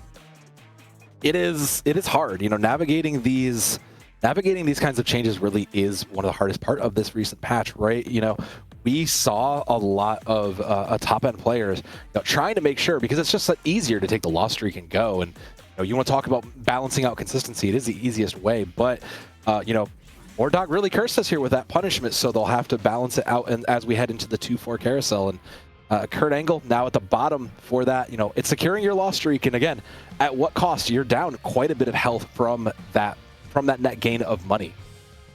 Yeah, and a bit frustrating to see the player across the aisle, Sent BK, take that Yone with a bow away from him in this position. I think Kurt might have been looking to open up to 3 Heartsteel after getting some of the first players in the lobby out of the way, but you know, you're not necessarily going to have that option when you get denied on the carousel, and it looks like we may have taken Garen for something like, QSS? Okay, yeah. I'm not 100% sure what we're making with it, but QSS seems like it would do just fine if you are angling the ribbon. I mean, it looks like it is, especially when you come into that extra. You came into the pair of 8-bit, so that looks like this is gonna be like that. That's a good read on the line. If you already know what items you have, like this is the knowledge, right? If you know what items you have, you can make away, and it's still pretty early here on 2-5. You can kind of look at it and be like, all right, I can already slam one of my 3 best-in-class items. Maybe, you know, if I'm not contested, let's take this here. Yeah, in terms of item economy as well, when you're playing these edgelords, you can actually use a lot of cloaks. You want something like that Even Shroud, you want something like the Bloodthirster, and the QSS is absolutely best in slot on Ribbon. Fighting Stacy Girls here, you take a 4-unit loss, but against someone who's currently level 4, you don't even hate it, and you can say you basically killed 1 unit on the enemy side. And Stacy Girls looks to be angling Country again with Infinity Edge and Collector. It's such a powerful combination. That is a huge comeuppance. Kurt Angle, we're going to have to check in on their path, though. Let's jump over to the man, the legend, Joe Bookmark, who's had a rough couple of games. Looks like it's going to be Stars Are Born. What are they searching for here? 36 gold. What are you looking for with this Stars Are Born? Yeah, this is a crazy little spot for Joe Bookmark because we have been rolling almost 20 to 30 gold here just to find like maybe 1 or 2 Yas. I don't even know if that's an upgrade. This is a crazy decision to be making. I completely understand trying to get the 5 streak, but this might have been like a complete throw of the game. We'll have to see as this comes down. Here's the thing. I'll admit it. I'm a true damage snob. I still play this, to date, probably why I'm still in plat. But I do think that, you are, like you said, that was quite a roll down. You would have rather had that to maybe kind of catch a little bit more. You'll take the loss. And considering that was a win streak, you were on 4. It's going to flip for Joe Bookmark. He is going to fall a little bit more. I agree with you. I'm not sold on that. I can see the vision though, because you are only a Yasuo in your shop away from seeing Yasuo 3. I get what Joe is going for. I think it was just so risky. And the flip side of it is that now all of the economic advantage that we've built by taking Stars Are Born might be down the drain. We're going to have to donkey roll at some point for the last 3 Yasuos out of Stars Are Born, and hopefully that is going to be enough to make up for the discrepancy in combat power relative to other people who got a lot of other kinds of value out of their gold augments. Yeah, it is a gamble, but let's be real. This is Joe Bookmark. He gambles. He does that. That's the kind of player he is. He does. He's that kind of player, and if anybody's gonna hit it, it's gonna be Joe. So 41 gold. I mean, see, I'm a bad player. I would take the Kennen. I would take the Kennen 2 immediately and be like, that gives me at least my 4 true damage, and I can roll the rest of it. I mean, you're almost already at Senna 3. You're gonna hit Senna 3 before you hit Yasuo 3. That's insane. There it is. He finally found it. Oh, wow.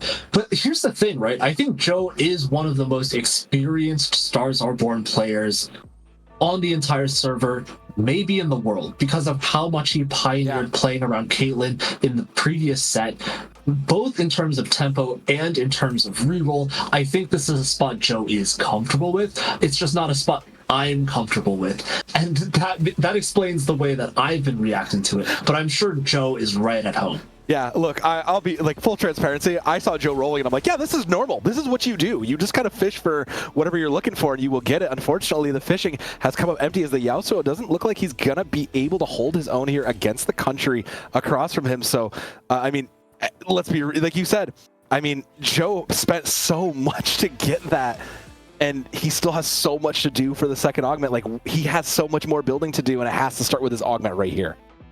Yeah, I really like something like Inspiring Epitaph or Combat Caster. I think those are both extremely powerful options for Joe here, and we get into for true damage, which is such a boon to have at this point in the game. It is the next step up in terms of damage, and this Yasuo needs it in order to stack, in order to scale, to get to that really imposing late game that this unit can provide. I mean, let's also add on the Senna 3, who's one off. If he can hit both of those, there is a chance that he can kind of steal in with these one cost reroll comps. And you know, wouldn't that be the most Joe Bookmark thing? Just to kind of come in with the, you know, these like low rolling comps that kind of come in and steal the show. I feel like that's a great, like that just feels like the most Joe Bookmark thing we could see.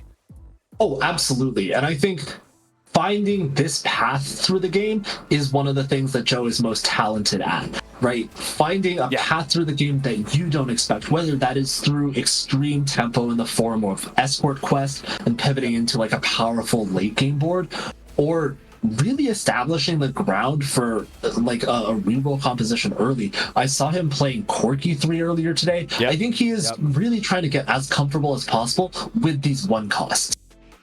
Well, Joe, we'll have to check in with them, keep that bookmark, as we'll jump over to Solduri, coming in from our Latin America squad here. 3 country did hit the 4 cost early, has the Samira, but they're still holding on to this Caitlyn.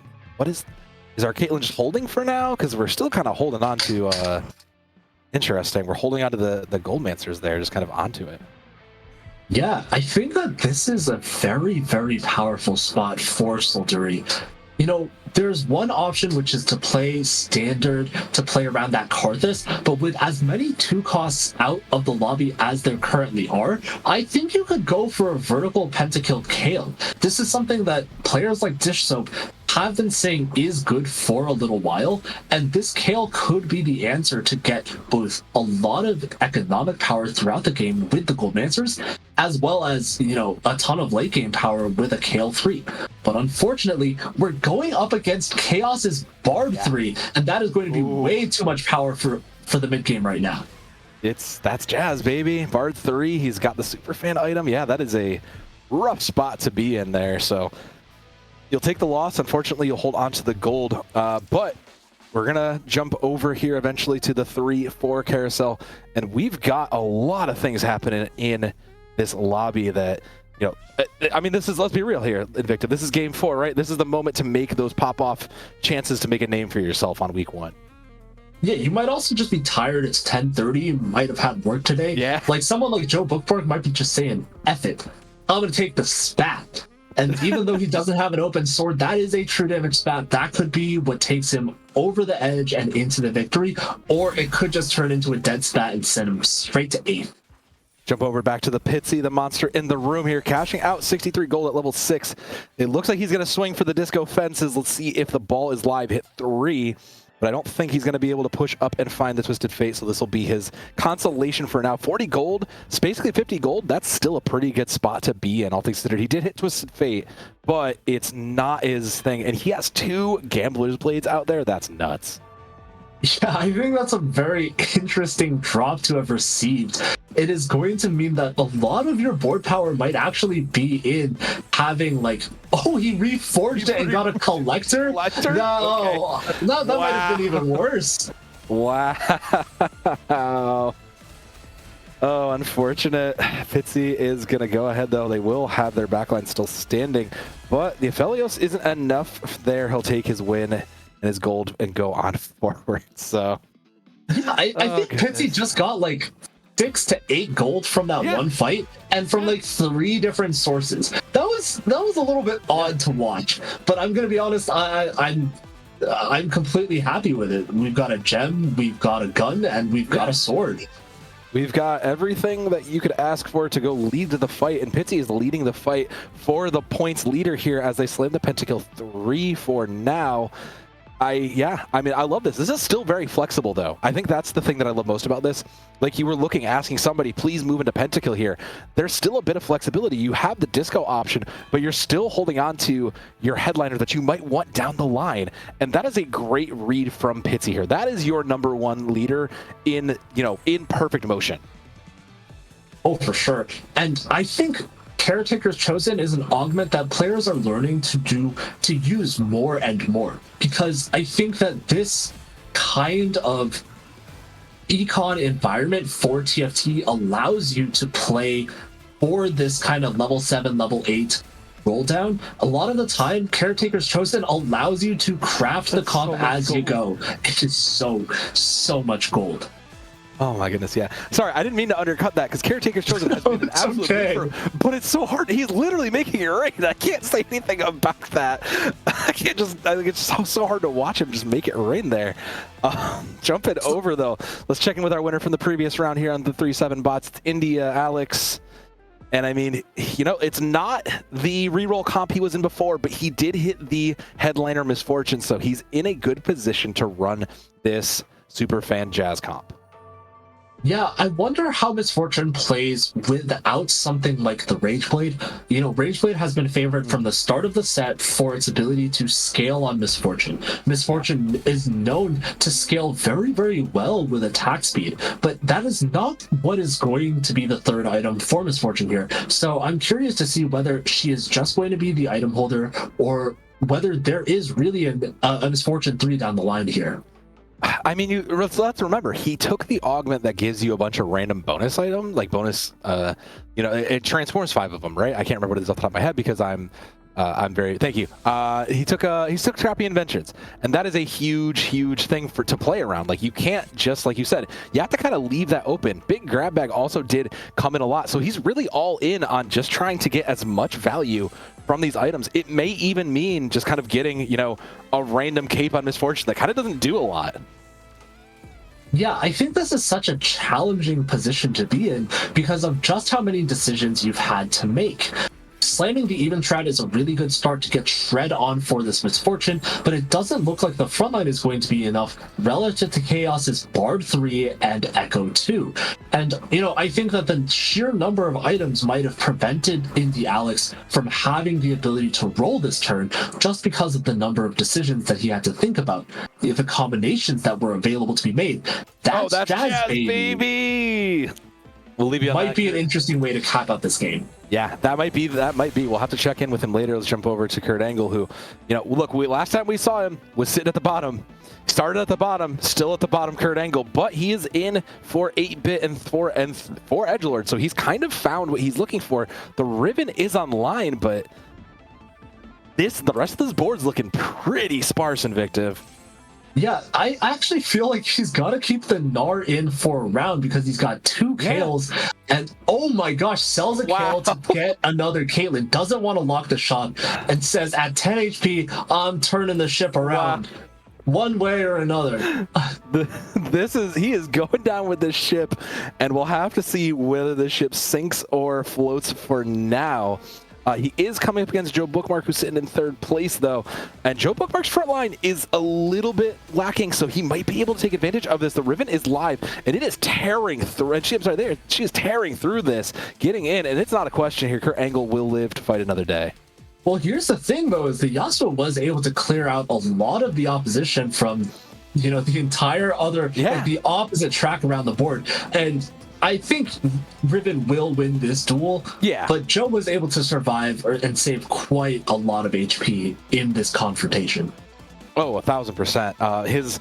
You know, we kind of joked, maybe he's just tired, maybe he's had enough, and Joe Bookmark has had a day here. Let's be real about this. Joe Bookmark has had a day of TFT, so he has to be pretty content with just coasting on by. So, Invictive, what are we doing here? How do we salvage this if we're Kurt Angle? We're kind of stuck. What are we doing here? Oh, I think we might be living on a prayer because we're really reliant on hitting something like a Mordekaiser to stabilize both our frontline and our traits. Even then, though, you really have to go to level 8 to see as much value as possible come from this Riven board because you want to be playing around 4 8-bit and 5 edge board. And you know, you're really going to need all of that to be as strong as possible. Over on the other side, SevVK's got not quite as much power in a single unit. You know, this Riven is very strong, but I think there is a lot of balanced power, and that's something that scares me when you've got so much power indexed into just one unit. It is very all in, and I mean, for right now, Kurt Angle is all in on success, so he'll have a 2 streak holding into 8th place here. But like you noted, 10 HP, a single fight goes wrong and he's out here. So this is a rough spot to be in. We'll have to check in post carousel here. It's 4-4. And we are, we're running out of time. At the top is Chaos this time, who went out early previously, but has been holding the board pretty high, representing Oceania region. Yeah, one player I got to call out as well. Pitsy was able to turn that Heartsteel cash out into a 4 streak. We saw just how much gold he was making, and I think he might be going straight to level 10 again, because if he's on a win streak right now, that means that he is raking in money. Oh, yeah. And we've seen Pitsy, who has been, at the top of the board, 22 points leading right now. Pitsy, if anybody's going to be able to store this out and just kind of go all the way again, it's going to be Pitsy. It'll be 5 pentakill here for Silduri, though. And, I mean, you have the Karthus. You're looking pretty good. You're trying to see if you can pair it. It looks like this is going to be the roll down. Looking for more. Doesn't quite find it. Will pair the Kaylee. Found a second, looking for one more to finally be happy, and this is it. There's the 3rd one. We'll get the 2-star Karthus, and I think this is exactly what Silduri is looking for. They're in a good spot. They'll get the pentakill. They'll give up pentakill 5, actually. Okay, they'll get the Executioner 2 instead. Yeah, I think that pentakill emblem is going to end up balancing out on the Akali, and one thing that I think can be so difficult about... Oh my god, that's a lot of gold. Wow. One thing that I think can be really difficult about playing this pentakill board is just how few Chosens you might be willing to pick up at first glance, right? Because what really makes this board powerful is seeing pentakill Chosens. We've still got 48 gold on the bench, and we don't have a chosen bot yet. I don't want to lose too much HP right now just because we haven't been able to make a decision. So, if we're gonna avoid this Mordekaiser, we've got to see something good soon. I think you've nailed it, and especially looking at this front line, you have, look at all those beefy units, but the problem is they're all singletons, and we'll see it. We'll pair the Gnar. I guess that's something. The Akali is there. That's a huge buff as well, but I agree with you. Yeah, we don't have a headliner yet, and that is really one of those things, especially in a Karthus that could do much. We'll take the headliner Ziggs, though. I believe that's no, that's just a regular. I'm sorry. We'll take the Ziggs for now, though. That is something. No, we will take the headliner Akali, and that is a strict upgrade right off the bat, too. Yeah, one thing I think you could be looking for with this much gold generation coming from the Karthus with Goldmancer staff is the Akali 3. We've got 6 of them. I don't know if they're contested, and that could be so very powerful with little buddies. I think Pentakill Akali goes so well with little buddies because you are able to slot in the Kale Viego, or the Kale, the Gnar, the Olaf, some other superfan units. I think that can go so very well. The Bard, though, not quite enough, manages to get a little bit more, and I mean, that's just a rough spot to be in. Let's check in with the American hero, Kurt Angle, 4-7, still holding on. 1 HP in a dream here. They managed to get Pentakill 3. I don't know if I'm sold on that, though, Invictive. I think you were right. I think we'd rather see the Edgelord 5. Like, one thing that I think is clear is that this is not Indie Alex's spot, right? I think that with Insert Coin, with a +1 8-bit, with the 8-bit spat, like, this spot could have been completely different if we had all of those extra benefits. But we are not living in that world. We are living in the world where we are struggling to even upgrade a frontline.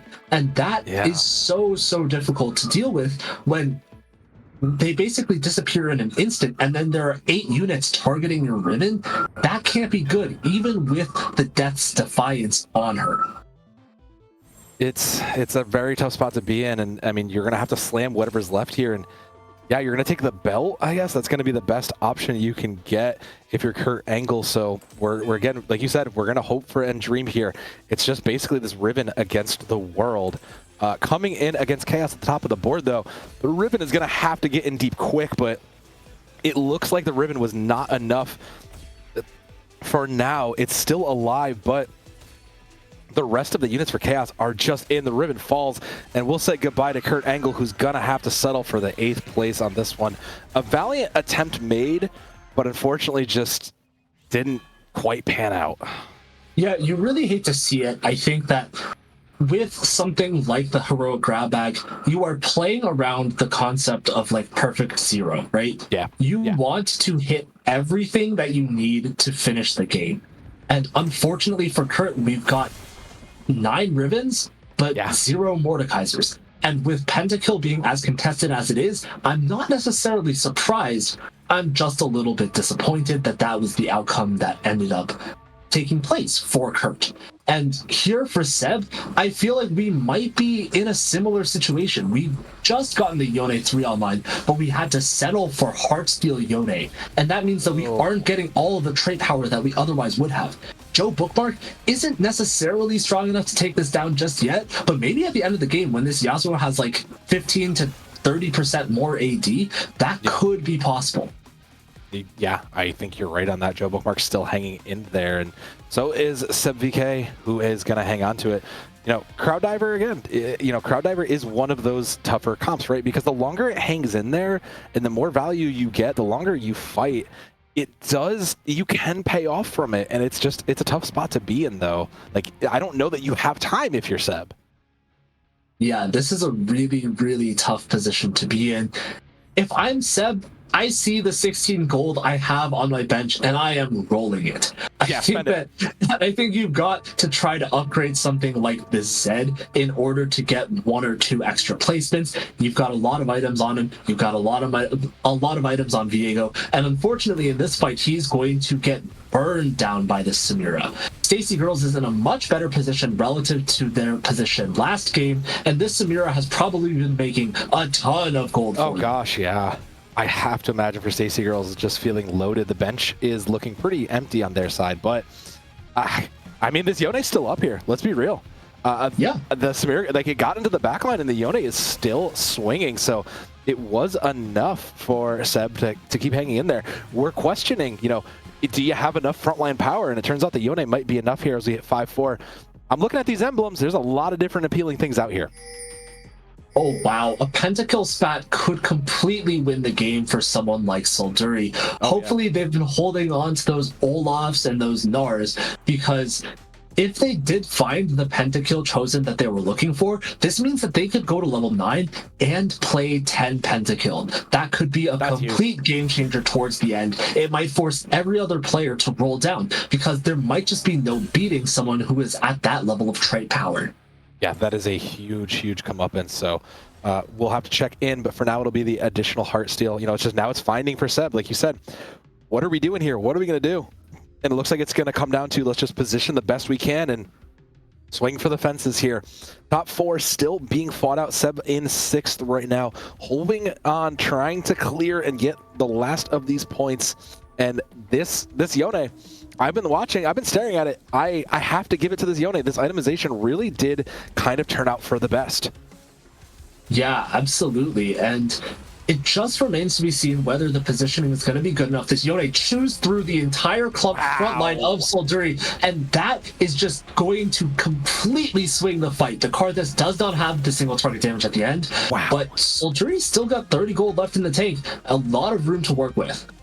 And I mean, you can almost push to 8 here. Like, that's kind of the insane thing is, if you're Seb, you can still kind of push to 8. So we'll check in with them and hopefully they make it. Jumping back over to the man, Joe Bookmark. 7 true damage.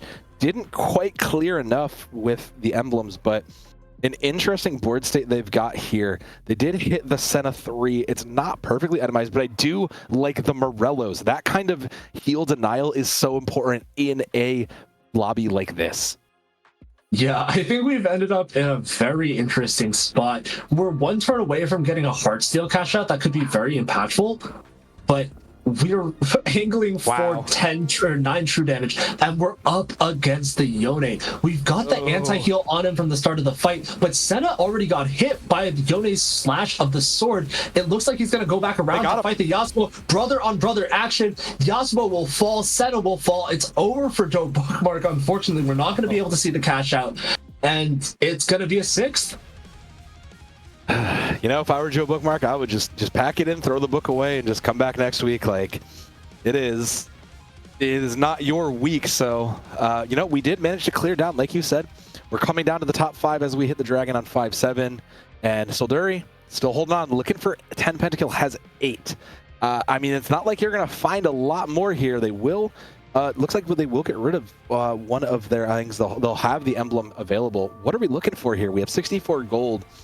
That's a great headliner to come up to. Wow. Yeah, I think that Qiyana a little bit weaker than she was at the start of the set, but there's still plenty of time left in the game for her to make an impact. Unfortunately, this patch, the ability for her to copy 2 items has been reduced to just 1, and if we pick up this Chosen, we're not going to be able to go for the Pentakill Chosen. We're not going to be able to go for 10 Pentakill. That said, we're going to get a lot more item power, and that could make a huge difference as we try to go to level 10. Yeah, at level 10 feels a lot more impactful here. I think you're right. Like 10 Pentakill would be a great dream, but I think instead we're going to have to take what we can get. They'll cash out, grab their items. What are we grabbing here? I kind of actually like Red Buff or Sunfire. I think there's so much heal going on that you kind of need to grab it. They will grab the crown instead, and that'll have to work on the front line as you're trying to make sure this Qiyana can get in and get something copied for Silduri. Looking in, manages to get onto the frontline tank. The card this cast is huge, catches the most of the backline, and now it's just survival. The Sona does cast as well. It's a bit of healing and it's a bit of shielding, but it's not enough. It's just the Sona gonna unfortunately be one of the last ones to fall. And Silduri holds on. A great read and a great slight pivot out of that dream of Pentakill 10. I like the reality and the awareness of that situation to kind of bring it in and be real, to give yourself 4th place and keep yourself in 1st place. Oh, I definitely agree. I think it can always be a challenge to see whether we're going to chase the legendary synergy, but yeah, you know, it can be difficult to do that in a tournament setting where you want to make the most of all that you've been given in any given game.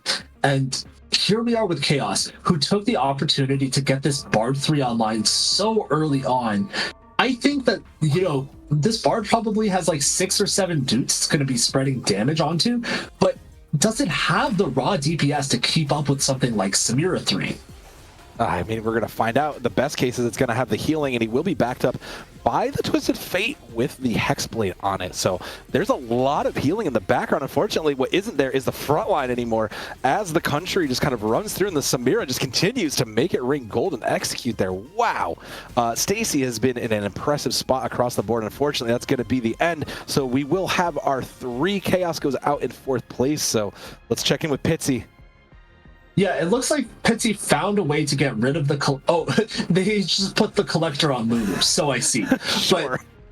But I think that Pitsy has found a way to play around legendaries pretty well this game. One thing that I am a little bit curious about is whether attack speed is going to be the best option for this Sona, because I think that with recent changes to her balance, it's entirely possible damage Sona could be making the difference in some of these fights. Tasty Girls is going to be the opponent here. It is going to be the Ghost, so we'll see whether it has enough power to stave off Pitsy from reaching maybe a top 2, or if Stacy Girls' Ghost is going to knock him out. We're going to keep an eye on it. Sonacast is there, and the extra gold, I mean, there's not a lot of buff for the gold, so there's not a lot of speed. The Samira does continue to cast, and the overtime buff kicks in, though, and it will be enough. They get to the Samira, and they run it back. You know, hey, I mean, Invictive, you got any thoughts about that Sona this time around? Or you still stand by it? Ooh, I still don't really know. I think Ziggs and Lucian are both really capable of making use of all of that extra attack speed. I totally agree with that. But I think there's a lot of combat power that is being delayed with Sona having both an Archangel's and a red buff. You don't see the benefits from that until she casts her ability. So I think it's a really big challenge to overcome in a fight, to stall for as long as possible to get that Sona all the value that she needs. I'm here to look. I see no reason to disagree with you, but we'll have to see if Pitsy can prove us both along here. The point leader has to try to grind their way back into the top, sitting at 3rd place as we enter 6-5 here, and you know, is fishing, and it's just about kind of pairing the board now. It feels like just getting the rest of these legendaries and getting as many as you can. They did hit the Lucian too, so I mean, you're gonna have to try to find the value of this. They'll take the bar. That's a little bit something, a little bit of a dazzler bonus, but I don't know. This is going to be a tough spot. You do have a strong front line, and those crash test dummies are going to buy you a lot of space too. Yeah, against Silduri, I wonder if Qiyana is going to go right onto this thresh and start copying items. That could be one of the challenges of this fight. Karthus looks to have ulted the tentacles already, so that's, you know, a couple sources of damage neutered for this fight, and it seems like Pitsy at level 9 is going to overwhelm Solduri at level 10. There are just that many more legendaries on this board. The unit quality is a little bit higher, and the dummies have stalled out long enough for Sona to get the value that we were talking about. Yeah, I mean, this is a game right now, and this is a game right now that really does value frontline strength in a lot of ways. You know, no matter what you are playing in the backline, it's why you see things like the ribbon carry and those frontline carries get so much work done, because if you can just win through the front line, you don't have to worry about it. But Solduri jumping over at 10-8 at level 10 here, you know, it's a lot of units. You get Pentakill 9, you're one short. That is such a shame. You couldn't quite get there. You know, as someone had to chase it. They did get, okay, they will get there. They will chase the dream. The question is the payoff here? Oh, I think the payoff is here. With Yorick chosen Pentakill, I think that Solduri has almost comfortably won the game. I hate to be the spoiler, but I don't know if Pitsy or Stacy Girls is going to have nearly enough damage to overwhelm this Yorick, because that Ghoul is pumping. That Mosher is moshing. And these Executioners are going to execute Pitsy and Stacy Girls in second and third place. Yeah, I think you're right. That Ghoul is, in fact, just going on it. 6-7 Dragon here, and I think you're right here. Like, it's really hard to deny it, and the question mark is now just how do you manipulate this board now to get your 10 strongest? And they are going to choose to bring in the Zac. They're gonna finagle this. I agree with you. Solduri, I think, took the gamble that other players weren't able to kind of commit to, because it is a gamble to try to get to 10. You have to get those emblems, and you have to really kind of be all in on the pentakill. And this is that reward for being so ambitious and taking a jump like that. Yeah, and you know what's really commendable about Solduri before we finish out this game on 7-1, as they go for Yorick 3, is that I think originally they were angling to play Twisted Fate this game with the augment of Keepers. I think that they were really flexible in a way that we called out before the game, going into Pentakill instead of contesting Twisted Fate like 7 ways. And hopefully we see a Yorick 3 here, but you know, it's probably not going to happen. I don't think we'll get that lucky, but we'll have to settle. Look, we got a Pentakill 10 game, and I think that's pretty miraculous in its own way. It'll be the heads up here for Solduri and Stacy, and we saw this previous outcome. I mean, there's a few more. We hit the Urgot 3. I don't think there's a lot you can do if you are Stacy, though. Karthus is going to cast, and I mean, you know, maybe I spoke too soon? No, okay, it looks like the rest of the ghouls will get in there, and you will see the bodies flying. They'll slowly, it took a lot longer this time though, Invictive, but Solduri is your winner for Game 4, bringing it home for the Latin America region. Yeah, I think what a game to close out. Pitsy with another incredible performance. Finishing out the day with 28 points is an incredible achievement. Yeah. But we saw really, really solid play come out of Solduri, flexing between multiple headliners on their way to the absolute exodia of Yorick headliner at level 10. Yeah, that's not something you get to do, and it really does speak to their flexibility, to the decision making. And I can't believe it, Victor. This is only week 1. This is just the action we've seen from week 1. We still have so many more weeks to go as these players vie for the money. So, I mean, this is going to be an incredible set. This is going to be an incredible month ahead. Invictive, we unfortunately got to say goodbye, though. I mean, that's the last game of the day, so we got to pack it in. You know, where can we find you outside of here? Chill yourself with the nice people. Yeah, I'm on Twitch at invective_, and I am on Twitter at INVCTV. It was a pleasure casting with you, Soev. Where can we find you? Oh, it's a pleasure's truly mine. That nice gargled collection of words below my name. You can find me Twitch TV and Twitter. Soev Danum. If you want to come watch or coach me, please come coach me. I play Wednesday mornings and Monday afternoons. Help me get out of Platinum. I wouldn't be mad if anybody did. But until then, you'll find us in the booth until next time. So hang tight. We do have more action coming up this week, though, as we will have our other leagues coming up in this weekend. So keep this. Remember, this is a new channel, so make sure you follow here and make sure that you are keeping an eye on the new Aegis TFT channel. So important that we have to get this here. Get this to affiliate, get this in, get the subs, et cetera, et cetera. You got to get that bag. But and any final words, Invictive, for the people at home? You know, I'm really happy about the scheduling changes that have allowed the quality of players to just remain as high as it is in the ACL. I'm really excited for the season to come, and hope you are there for it. Yes, everybody follow the raid, say hello to Beepo Carrot for us, and we will see you next time.